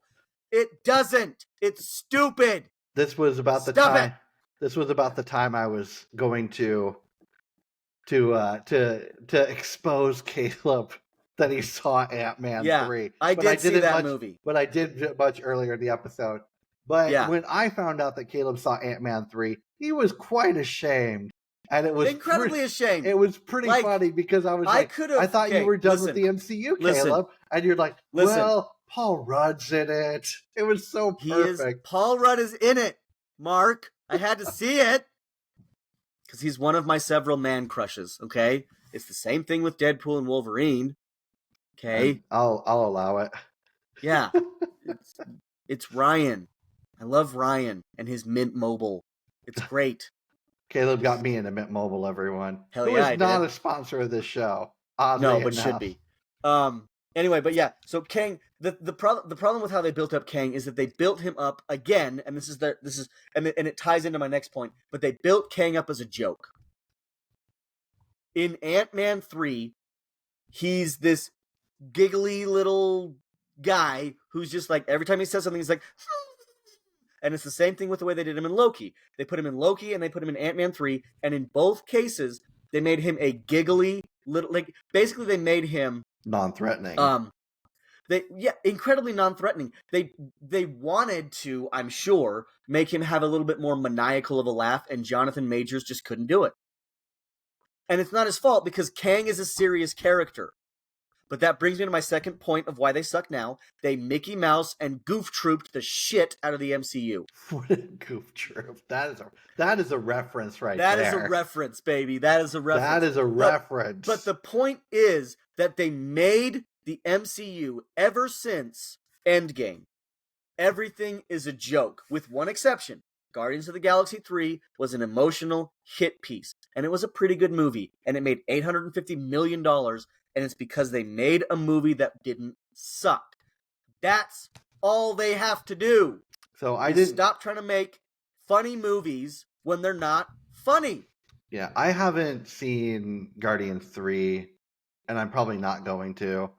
But let's talk about, like, okay, so we're talking about the Kang build-up. Yeah. Oh, sorry. Third point. Last point. I promise about the. About no, you're the, good. About You're why good. it sucks You're now. good. The final point for why the MCU now sucks is basically the cash grab versus art argument. It's quantity and content over quality and movies. And just, they don't. Yeah. They're not putting things out to tell a story or to build a piece of art, because you can make a movie that's not necessarily about a story, but have it be because you're trying to do art. Good example, Once Upon a Time in Hollywood. Oh, man. Yeah. There's not much of a story there, right? No, it's kind of disjointed, but like Exactly. I kind of enjoy that. But it's a specific type of art. It's like having, so there's the hyper realistic art, right? That's kind of more standard or whatever. And then there's abstract art. Once Upon a Time in Hollywood is a little bit more abstract, disjointed, Picasso type art, right? Still art though. And they're and the people that were in that movie and the directors and all of the group involved in that movie cared about a product that reflected what they were trying to do. And I think that's one Marvel thing. just wants content. Yeah. They want movies. They want consume this product, consume this product, consume this product. And it's just, you can't put out 18 different projects a year and pretend like millions of people are going to give a shit. We're not. We can't. Yeah. And that's where I kind of, everyone talks about superhero fatigue, which we can get to in a bit, but yeah, that could be the final point. Honestly, is superhero fatigue would be my final point. Well, the Once Upon a Time in Hollywood, we're obviously comparing apples to apples and oranges. Sure, I was about to say was just apples to a pile of crap. Yeah, apples to Rotten Tomatoes. Yeah, but no, because Once Upon a Time in Hollywood, like, I know. I'll let you know. Have you? So Caleb and I watched that like when I went to visit him in Utah a while ago, and we just it's one of my more favorite films. And the thing I like about Once Upon a Time in Hollywood that Caleb mentioned, Quentin Tarantino, I do love a lot of like things he does with film. A lot of things. Has he made films that I don't enjoy? Yeah. Has he made films for the most part that I enjoy? Yes. And he's written a couple. He wrote a film book a while ago, and he actually wrote a book called Once Upon a Time in Hollywood as well, which I didn't know that. That's cool. Yeah, I own both of these. I haven't gotten to them yet. I need to. But the thing about Quentin Tarantino is like he legitimately gives a shit and cares. And one thing that we've noticed about just like the MCU, it's heartless. It's very heartless. There's no soul. There's no one in there that really cares. And now, like with Deadpool coming out with Ryan Reynolds, like okay, there's someone that cares because Ryan Reynolds really cared about the character Deadpool, even when it was like going to be first made. Yep. Yep. And I mentioned this to you, like this will be the last Marvel project that Ryan Reynolds is allowed to be on. Yeah. Ooh. Yeah, and it's interesting because like all this, like in the past there were people that cared about this and figureheads like Stan Lee was involved. Yep. Now we don't. The MCU died with Stan Lee. Yeah, it really did, 100%. And I still feel like the MCU would have been better off in the 2010s. Yep. We are now leaving it there. Yeah. We are now 2 hours into Caleb's Marvelous Marvel rant. But our longest episode. Or it might be. Which whatever. I'm cool with it. And the thing is, now that there's no one caring, and you mentioned like content, well then we got into the Marvel TV shows, and I thought like this was going. Dude, they're garbage. And I was really hoping. I was actually excited for WandaVision because the premise sounded really cool. Because originally it started hot. It was pitched as like a bunch of different variety TV shows from different eras, and I was like, cool, that sounds weird as hell. I'm on board. And it only did that a little bit here and there. Yep. And then it ended with this weird. Somehow she's some kind of special figure. They had a Skybeam battle, now, and then set her up to be a villain in a Doctor Strange movie, and and that actually that was the way that show ended was when the MCU to me was a festering corpse. That's when you were like, you're done. And then that's when I said to myself, they will never recover from this. Did you watch, I can't remember. I know certain things you have watched and other things you haven't. Did you watch, I can't remember, did you watch the Captain America? The Falcon and Winter Soldier, Falcon and Winter Soldier. Yes. I felt it was decent. It was okay for what it was, but like the parts of it that like were cool weren't on screen very much. Like right. And then the weird thing where it was like in the end, like it became directionless. They tried to paint the villain as just like misunderstood and all that, and it was like, wait, but she's murdering people.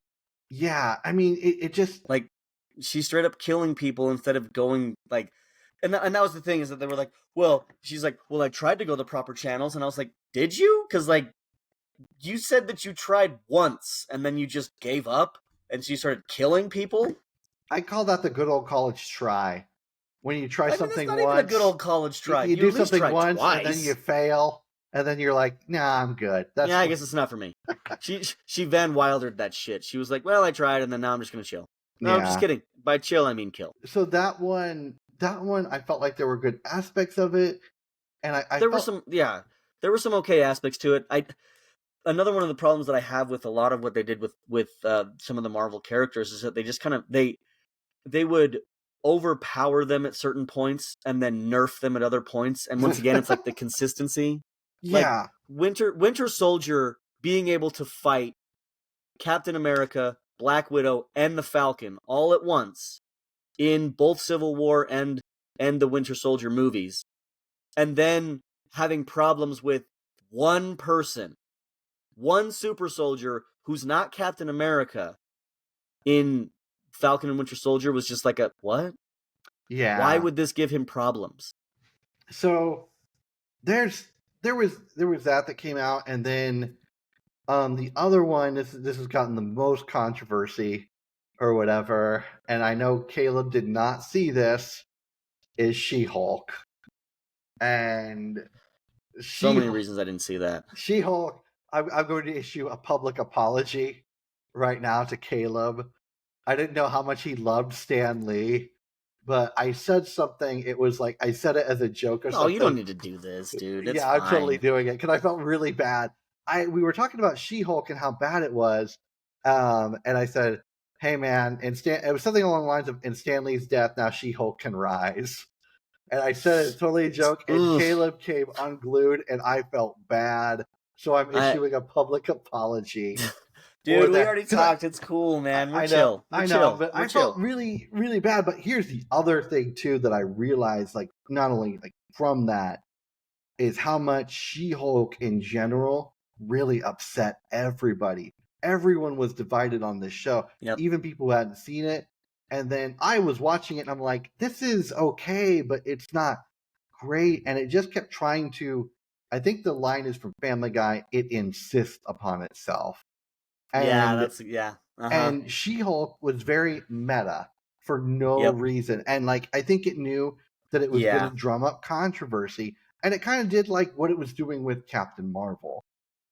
And it was drumming up like female controversy. And then it was playing into that with the show too. Yeah. And Marvel's PR was doing it. And it just kept going. And it was like, honestly, it was exhausting. Because it became so, like, honestly politicized at this point. Yeah. Well, and then the show, like, kind of leaned into the politicization a little bit too much from what I've and that's what seen I was of it. Getting at. And honestly, it's like, you know, shows can definitely be about politics and be good.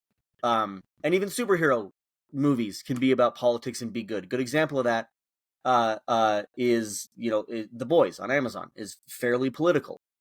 The newest season's extremely political. I'm sure it is. Like hardcore.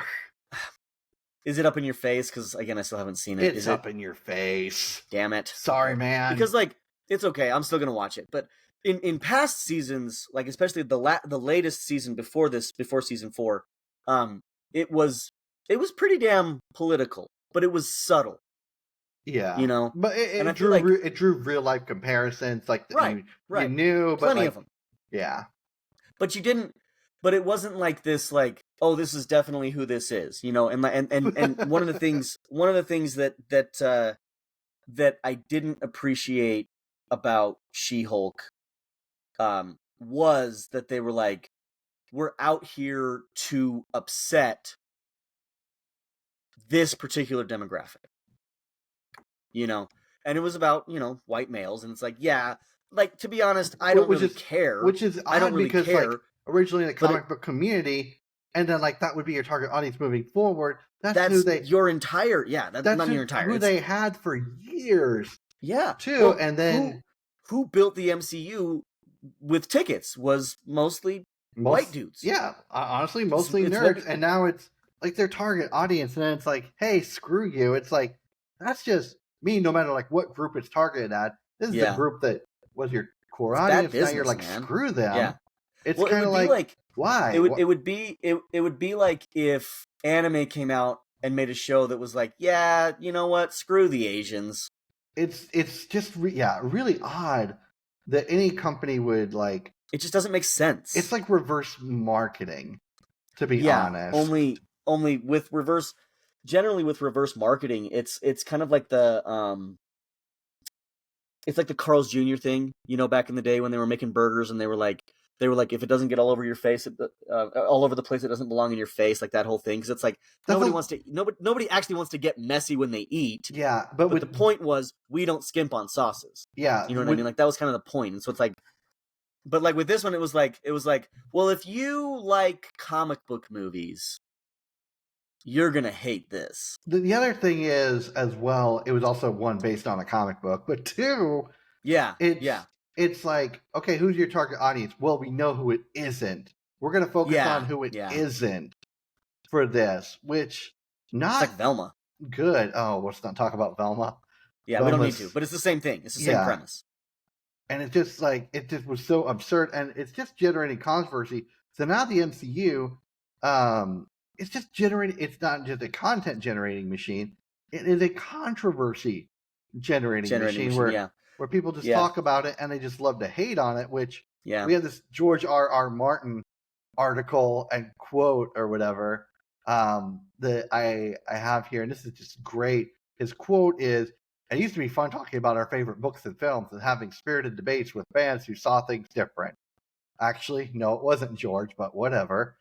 But I'm sure George had fun with it. Yeah, I'm sure George had fun with it. Because he likes murdering everybody, but anyway. Yeah, I didn't have fun with it. People getting upset at me for George. saying comic book movies weren't good movies, but whatever, George. So it's like, but somehow in the age of social media, it is no longer acceptable to say, I don't like book X or film Y, and here's why.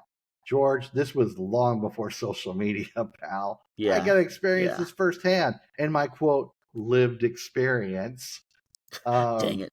So, well, can't refute that. Yeah, so lived experience. The ultimate source. I got to bring this up. We'll probably bring it up on another show, too. So lived experience is the joke that there was one time I was playing a Warhammer game with Caleb and Shane online. It was one of the few times we played this game. We were just on a voice chat. And then someone, Caleb or Shane, one of them says lived experience.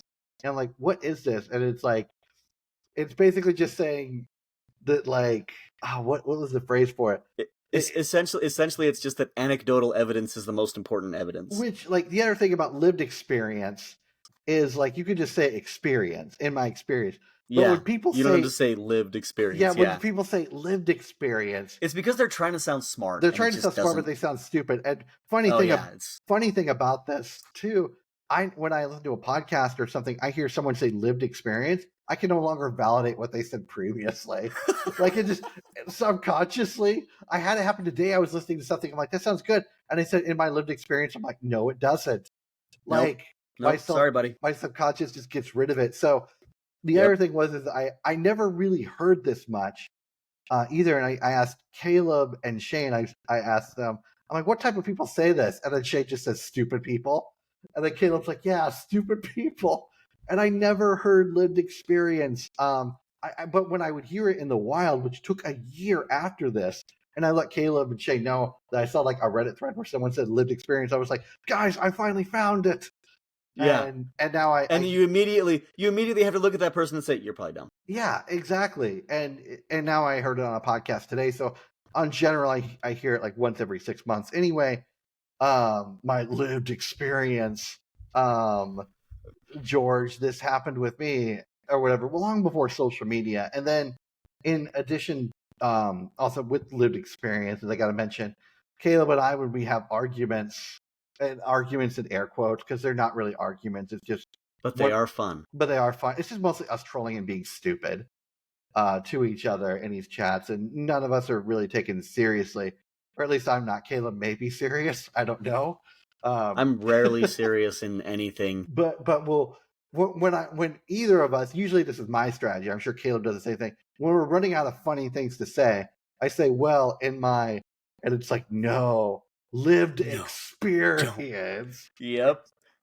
And then, or we tell each other to look it up. Or look it up. We need to shout "look it up" like in all caps. Look it up. Just like we need to come up with like an ultimate one where it's like, you don't even know how much my lived experience needs you to look it up. Oh man. Oh geez, so much. It's like some of the Megazord just with that phrase. The sword comes out. Well, I think the other thing is the one we say is a joke is the burden of proof lies with you. Right. But anyway, somehow we got to fit all four. We say these as like complete jokes, but they're just dumb things when we're backed into a corner, and it's like I'm out of jokes rather than I'm out of argument points, which is kind of both. But back to George's quote here. Now social media is ruled by anti-fans. I'm like, not just social media, George. It's everything. Yeah, pretty much most mediums, buddy. Yeah. Who would rather talk about stuff they hate rather than stuff they love? Which, I get it, George. The way that we're going to win this social media battle isn't by fighting what we hate, but by talking about what we love. Oh. That was a good. You're not wrong. Good moment right there. Okay. That was a great moment. Finishing off George's quote even further, and delight in the dancing of the graves of anyone whose film has flopped. ... It's all so sad. And for me, it's like, I've never liked the MCU. I'm not saying I enjoy that it's done bad. It's more like I've never enjoyed this. I did watch a series here and there, I'll admit, because there was just like nothing on. It was something to do. And for a long time, it was such a cultural and social event. It was something to kind of talk about. Right. And so I'm not really enjoying like it's quote doing bad. It's more like I'm glad that they're getting the feedback they need to either improve or stop this. Also, George, the last season of Game of Thrones really hurt me, and I'm still in therapy over it. Ugh, so it was so bad. Just want to put that out there. So yeah. I just don't understand why he decided to launch the series before he was even close to finishing the books. I think at the time he just had like the 1 or 2 books left, but then the ending was just so. I mean, people have complained about it forever, but I'm not gonna. Yeah, we don't need to go into that today. Yeah, we're not gonna get into how I have not healed from the final season of Game of Thrones or the final 2 seasons, because last season leading up was pretty bad. Caleb, do you have any more Marvel rant points that you want to bring up? If not, really, just one, and it's.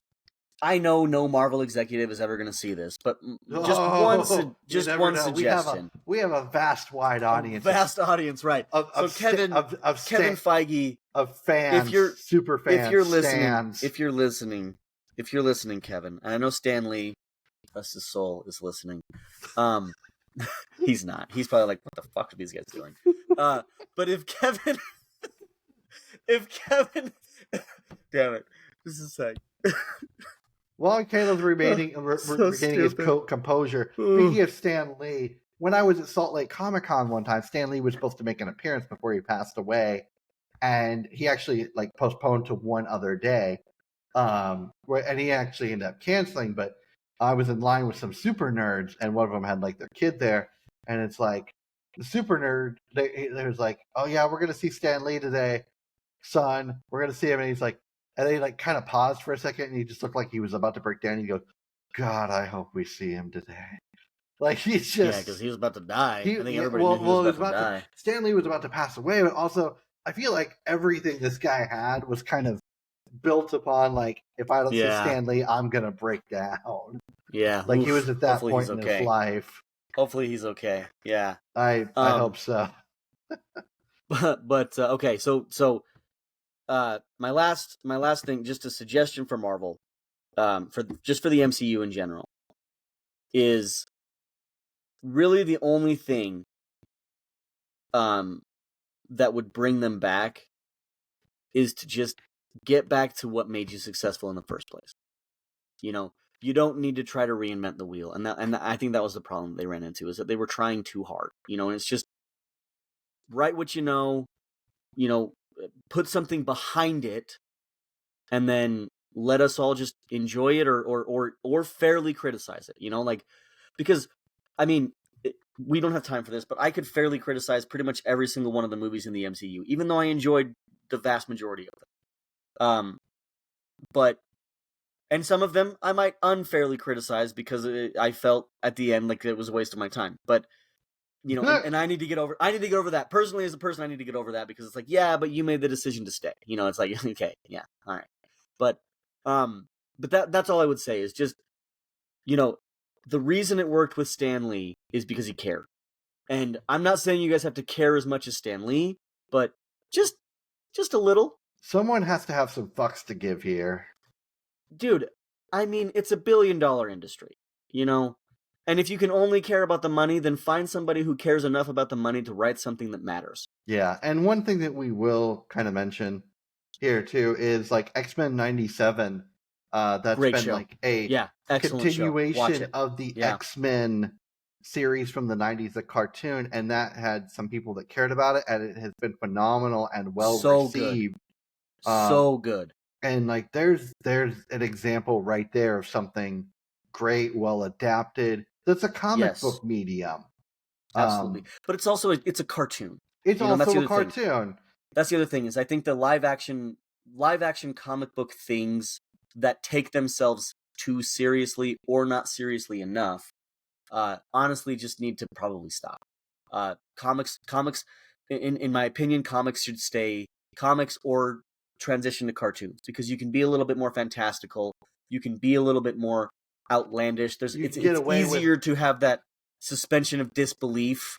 And you can be closer to that source material too. Exactly. You know, and that way, you know, you can still tell a story that matters to you while appeasing the stupid nerds that this is their entire existence. I like how we make fun of nerds a lot off this show, but for the most part, we're huge nerds too. We're huge nerds too. I'm speaking to myself. I care about the Marvel comic books, you know, and that's the thing, is like sometimes when I would watch the movies, I'd be like, literally holding up toys. I understand. I understand that they're movies, but you still have to make them good, and like you still have to at least kind of respect the source material.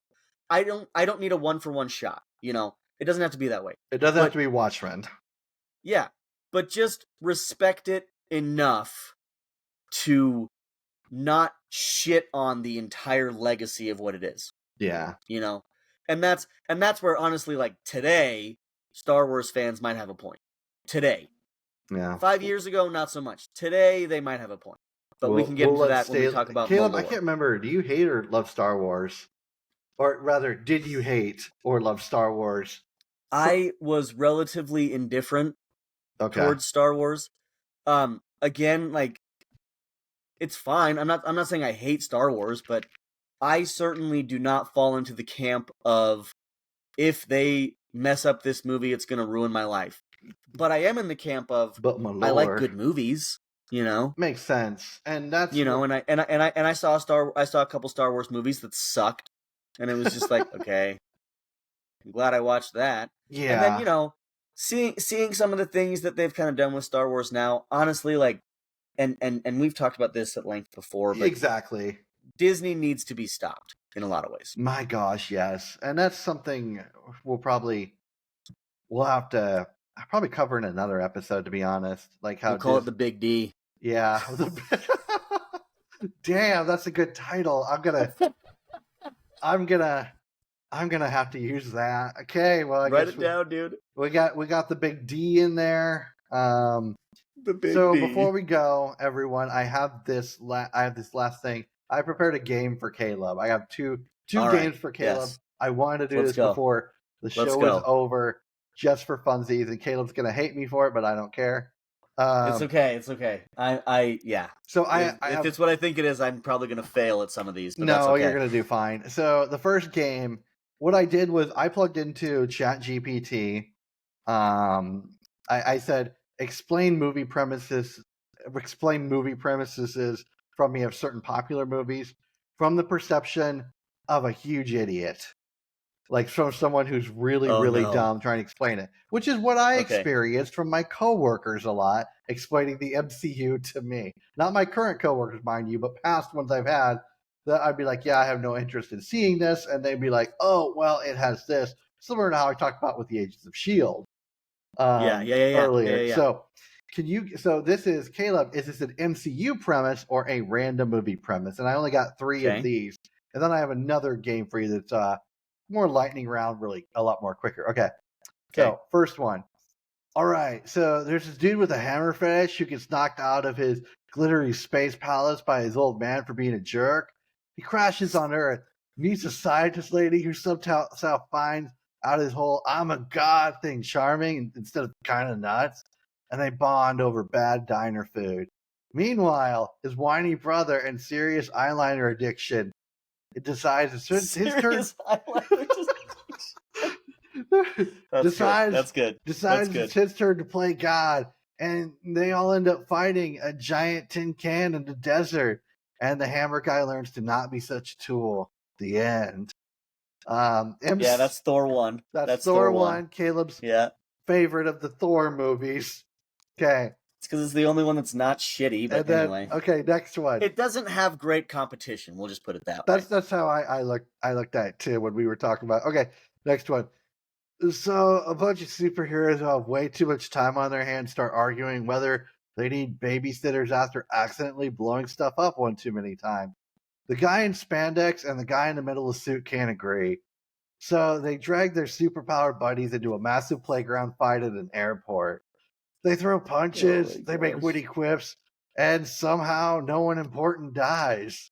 In the end, nothing gets resolved, and they're just kind of mad at each other. But hey, at least the movie has some kind of explosions and a giant dude in a red suit. That's Civil War. Captain America Civil War. All right, and then the final one for this game of MCU premise or random movie premise. Okay, there's this dude who breaks into people's dreams and steals their secrets because apparently that's a job, and he gets hired to do the reverse, plant an idea instead by assembling a ragtag team of dream diving misfits. They go into a convoluted nap time heist that involves dreams within dreams within dreams, making it nearly impossible to follow what's real. Along the way, the main guy keeps seeing his dead wife, which is super distracting, bro. By the end, they either succeed or they fail. No one really knows because the movie ends with a spinning top.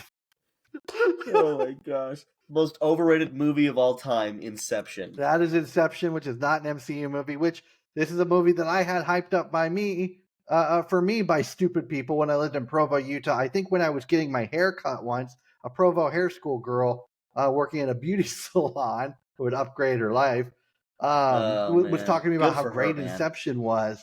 I'm not saying it was along the lines of this, but fairly accurate. I will say that Inception certainly is a movie of all time. That's a good pun. All right. So all right. Last thing, I have a game. Is this a line from a Marvel movie or just a line from something else? Okay, let's see it. And so this one will be tough, I'm sure. I don't know. So, first one, speaking of time, it's Morbin time. See, I'm not even sure if that's really in the movie because I never saw the movie. So, everyone, this is from the movie Morbius. Yeah. It's not actually said in the movie. It became it became a meme. Someone's made it with AI, and I sent the scene to Caleb saying best scene of the whole movie. But there It's was a big Morbid thing about time. Morbius and Morbin time a while ago that was like a huge meme That's phenomenon funny. with a really That's bad funny. Sony movie using a Spider-Man IP character. And Yeah. so I felt this was good. So bad. It's kind of a trick question. Okay, next one. They will never know what you sacrificed for them.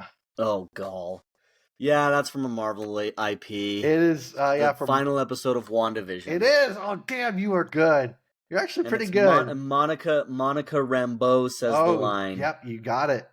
Yeah, all right, bad. next one. Eat my shit, you Nazi bitch. That's from a random movie. I don't know which one, though. That's from The Boys. It is. Where they all beat up. When they beat up on the Thunder... On what's her name? Stormfront, yeah. Starlight, thank you. Yeah. That's right. Starlight says that, Starlight, right? Yep, correct. All right. Our word is our bond. I mean, that's from, like, a million things. Could be. All right, I'll preface it with the first word that I omitted here. Kang. Our word is our bond. Oh, yeah, gross. Okay, gross. You know what this is from? I know it's a movie you've seen, Caleb. It is a movie that I've seen one too many times. This is Quantumania. This is Ant-Man 3 Quantumania. Which The I worst... still can't get over Caleb has seen. You've seen it more than once? No, I said one too many times. Oh, I guess that's true because it's the one time. So everyone listening, when Caleb told me he saw this, he was like, well, I didn't really watch it. It was kind of on in the background, but it was still bad. But dude, okay. What I did was, first of all, you know what? I'm not going to admit to anything illegal. You already admitted to seeing to the movie, Caleb. I think that's enough. Anything illegal, Mark. But I watched it a certain way. Oh no! And while it was on, I was busy doing a couple other things, and so it was just kind of there. And I just have to say that every couple of seconds that I did watch intentionally were awful. Understood. Which probably so bad is how a theater review would be. Oh my gosh. Okay. Yeah. And the last quote is that the gal I see? No, it's just a fallacy. Oh, I don't know. I don't know this one. This is from Arrested Development. Oh, that's right. And to make this even better, this is the line that Tobias sings to Lindsay. And then he says, we love that line. What's it from? And then the narrator says, it was from nothing. So to make this even better, is this a line from a Marvel movie or something else? This line here, it was from nothing. It was from nothing. That's amazing. Yeah. Oh, that's amazing. I've been waiting a while to bring this up. So that's a good one. That's a good one. All right. Oh, damn it. That's good. All right, everyone. Just to let you know, we are 2.5 hours in to Caleb's marvelous Marvel rant. So, and I could go another 2.5 hours. We could, but I think we're at a good stopping point. So that's our show. I want to thank Caleb for coming on. This has been fun. We finally got to have him unload and unleash his hatred of the MCU, or rather his criticisms, more or less. So that sounds good. I think next time we'll get the whole Disney or the whole D. The big D. The big D. And talk about that as we're discussing items that are, pre and then post pandemic. Yeah. So, and I felt this was perfect because good tie back to consumerism. Yeah, and I felt the MCU was perfect because it's changed a lot in the last few years. Yep. So, all right. Anyway, until next time, take care of yourselves and each other. Peace. And we're off. Great. What a great show. Cool. Probably much better for me than it was for you. It was a little cathartic, to be honest. All my notes I had in here, I got in, so I don't even care.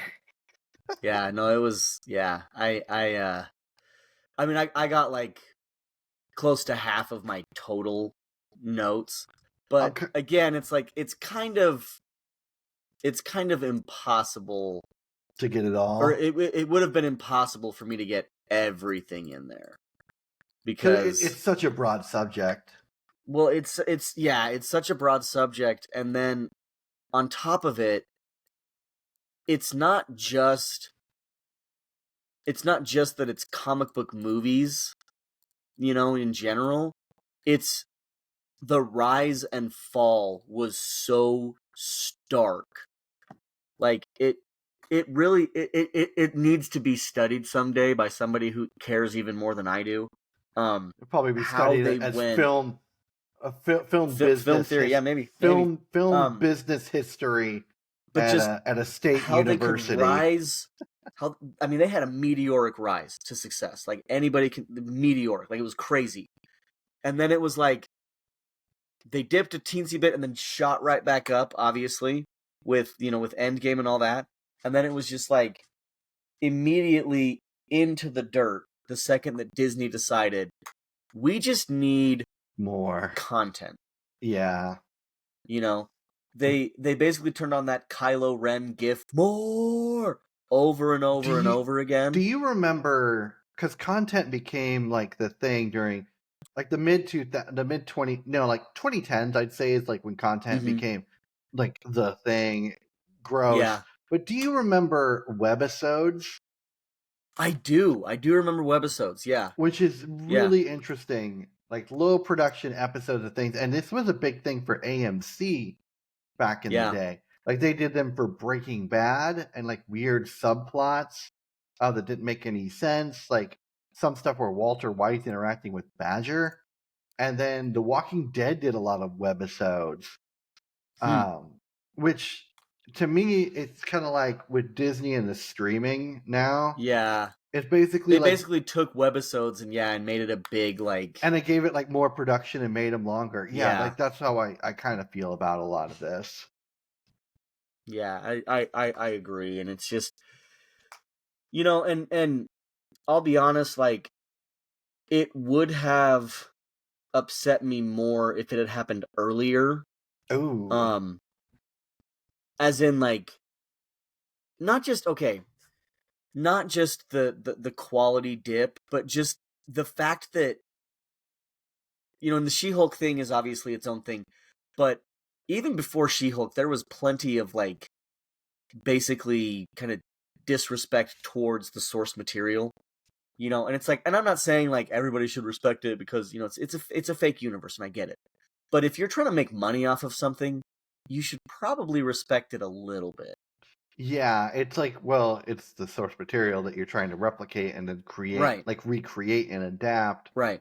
It just feels like, well, are you doing this? But then you think about movies like, okay, World War Z, for example. Yeah, I haven't read the book, but I've heard like it did not adapt well. Like the movie's completely different than the book. Right. And so what was interesting was it did well, but like not like well, but like it did okay. Yeah, I mean it had Brad Pitt, so it did well. Yeah, exactly. And so let's just put it that way. But the fans were pissed. And I asked... Same thing with iRobot, from what I've heard. Oh, okay. So I asked one of the fans, because I was talking with him about this. I'm like, why are you so upset about this? I mean, you had the book that you knew, like, that had the story in there already set up for this. What, like, when the movie would have like made this better, like from a 1-to-1 adaptation? And he actually had a good reply. A decent reply, not good. He replied back, or he answered, well, now we also know, like, one, it wasn't a good adaptation, okay? And two, there'll probably be another movie with named World War Z where this story will never really get told. But also the story did get told. It was just in the book. And everyone's always wanting a 1-to-1 adaptation. That can't happen, but this goes back to your source material, which World War Z did not exactly do. They just made a cheap zombie movie with the name World War Z in it. Call it good. Right. Well, and that was, with iRobot, because I never read the book. I'll be honest, I didn't even know it existed until like just a couple years ago. I didn't know until a couple seconds ago. Okay, fair enough. Fair enough. But yeah, Isaac Asimov is the guy who wrote it. And it was actually meant to be a criticism of humans depending too much on technology and like corporations to take care of them. That was the point of it. Because the point, one of his main points was, the product will always eventually overtake the creator, Ooh. and the creator will end up losing in the end. Yeah. You know, and when you look at like the big business empires that have existed, that was actually he like did this deep dive in a lot of things that he brought up in the book, apparently. And again, I'd never read it. I just saw the movie, and then I read this guy. Dude, this guy on Quora wrote this like 40 paragraph thing on it. I read like 10 of the paragraphs. And honestly, even the I read like 10. It was well written. I will say, it was well written, and the points. Go ahead. This reminds me of Lionel Hutz. It's like, did you prepare for the try? It's like, I was at a bar last night and Matlock was on. The sound was off, but I got the jizz. Yep, exactly. That's what this reminds me of right here. Yeah, except that the sound wasn't off. I just didn't turn the sound. I just didn't pay attention to the sound. It's like you didn't do the source material. Yeah. You went to someone else's source material with something similar, and only had a portion of it. That's where I'm drawing the comparison. Okay, but the thing. So here's the thing. I will defend Quora in this one way. People that write on there, a lot of them, not all of them, tend to put credentials and like facts behind who they are. So that's something. And this guy, I'm not discrediting the Quora guy. I'm discrediting you're discrediting me. Your analysis. For sure. Again, and you should, because it was shit. But so he's a professor of literature at like Stanford or something like that, if I remember right. So obviously somebody who knows what he's talking about. And the point of it was just that in Isaac Asimov's perception, the point was that businesses will be consumed by one of two things or both of those things, and it's their customers' wants or it's the product itself. And in most cases, it ends up being the customer's dependency on the product that overwhelms the creator and then drives them insane. Very interesting point, especially like we could take this. Super interesting point. How would you Super interesting point. What do you think the MCU is? What do you mean? Do you think like with this, the product has... Oh, with this. Yeah. No. Bringing it full circle. Yeah. So to Isaac Asimov's point, it's much more. It's a little bit of a twist on the product itself consuming them. Okay. Because they want it to be successful, so they push it more than they should. Okay. And that's one of the other things that happens in Asimov's analysis, and that's who Spooner, the character Spooner was. Spooner was the former consumer that distrusts the product. Ooh. I mean, that's who he represents. That's me with social media. And that's where the MCU is. 100%. And it's funny because Asimov's book was written before social media. But this guy on Quora was comparing. That actually was his big comparison. Was the robots are social media? He said in my analysis, the robots compare to social media because people depend on it, they want it, but they also criticize the fuck out of it. Yeah, and it's interesting, like with social media too, the dependency and all that. Well, the dependency, but like, not just social media, but like with this analysis of these 2 points, that could be applied to a lot of things. I mean, we literally just applied 100%. It to asking about 100%. The MCU. I mean, I could apply it to particular tech companies. I could apply it to Apple right now. Yeah, I mean, 100%. Yeah, and that's you don't even know. That's in my lived experience. In my lived experience, you don't even know what I can apply it to. The burden of truth lies on you, or proof lies on you. The burden of truth. In my that lived actually experience, sounds a lot better. The burden of truth. That actually sounds really in my good. lived experience, the burden of proof lies upon you to tell me how much you don't even know about the thing that we're talking about. Damn. I feel like there was one phrase we forgot there. There is look one it phrase up. we forgot Yeah, there, look it up. Yeah. But I just had to make that was just. Damn. It sounded like you were about to like drop a mic at the end. No, what I did was I dropped a double chin at you. So, anyway, no, but it's just it's. Yeah, I mean, I honestly, since reading that guy's review of the differences between the book and the movie, I do want to go back and read the book, but I'm still kind of in the middle of the Witcher series, which is actually really good. It's fucking phenomenal. Really? Yeah, it's so the Witcher TV series. Just a second. The Witcher TV series, or Netflix series, honestly was pretty faithful to the first couple of books, and then they kind of went away from it because they wanted to tell their own story and just have the Witcher's name attached, and that's kind of the other problem that the MCU has, which was one of my broader points that I didn't get to because it would have taken too much time. But the big problem the MCU has today is that they have things that they want to tell, and they want to just attach Marvel's name to it and say Marvel's name's on it, so you have to like it. You know, trying to ride that brand recognition. Well, and that's what honestly is happening with a lot of American media these days. There's a reason why, honestly, why mostly what I watch now is anime. Is because a lot of American media wants it to just bear the name, and then therefore you like it and it's good. You know what I mean? And that's what they did with Witcher. That's what they're doing with the MCU. That's what they did with a lot of the DCEU, especially with The Flash. I did sit down and watch The Flash all the way through. I know. And I'm trying to get them Holy fuck, it was so bad. Yeah, I'm trying to get Merlin and Cameron in for the Flash episode because, I have so many notes and, it is probably going to be one of the more, better, funnier shows, to be honest. Absolutely, totally. Especially with, 100%. The stuff I have in there, the jokes on the 50 Shades of Grey comparison from our conversations earlier. Yep, I took those and added them all into the show notes because they were too funny not to have.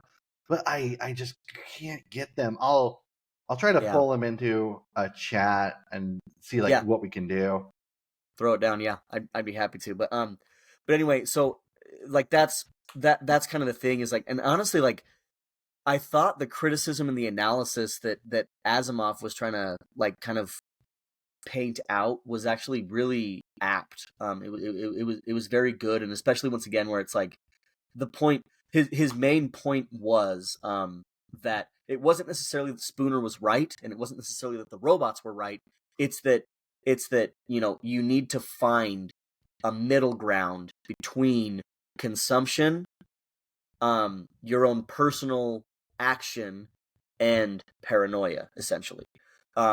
Which is it's interesting the way that he kind of set it up, because it's one of his other major points was you should never trust that whatever your version of the man is has your best interests at heart, because they don't. They have your production at heart, And so even and it was interesting the way that he apparently put it out is because the robots were there allegedly to serve everybody, but ultimately they were used to attempt to enslave everybody. And that's kind of his point, is that technology, while it's good and while there are a lot of good uses for it, if it's used improperly or if the wrong hands get on it, and in a lot of cases it's the people that produce it themselves, in the case of the book and the movie it was Vicky, when they get a hold of it themselves, the problem is that they don't see the same thing that you see, and they think they're right, and that there's no way for them to be wrong. And that's kind of his point, is that corporations and big governments and all those things think they're always right. And they think they know better than you what you need, essentially. And so it was this kind of this quasi-rebellion against mainstream thought, but also that there are parts of mainstream thought that are good. There's a reason they're mainstream, but just don't get consumed by it. Yeah, and I was don't rely too much on this stuff. Yeah, on everything. I was God damn, that's a deep fucking point. Yeah, and anyway. So I'm gonna have to, once I finish the Witcher series, I'm gonna go back and read that one. That's actually it's literally next on my list. Nice of books to read. So anyway, I better go check on my damn wiener kids. All right, I'll catch you later, man. Yeah, thanks again. See ya. Bye. Yeah, for sure. Bye. Thank you for listening to the MCS1 show. If you like the show, please subscribe and leave a review on Apple Podcasts, Spotify, YouTube Podcasts, or wherever you get your podcasts from. All voices on the show are not AI generated, celebrity voices are impersonated, and no droids were harmed during the production of this show. For more information about the show notes and links, head over to the mcs1show.com or search AOL keyword MCS1.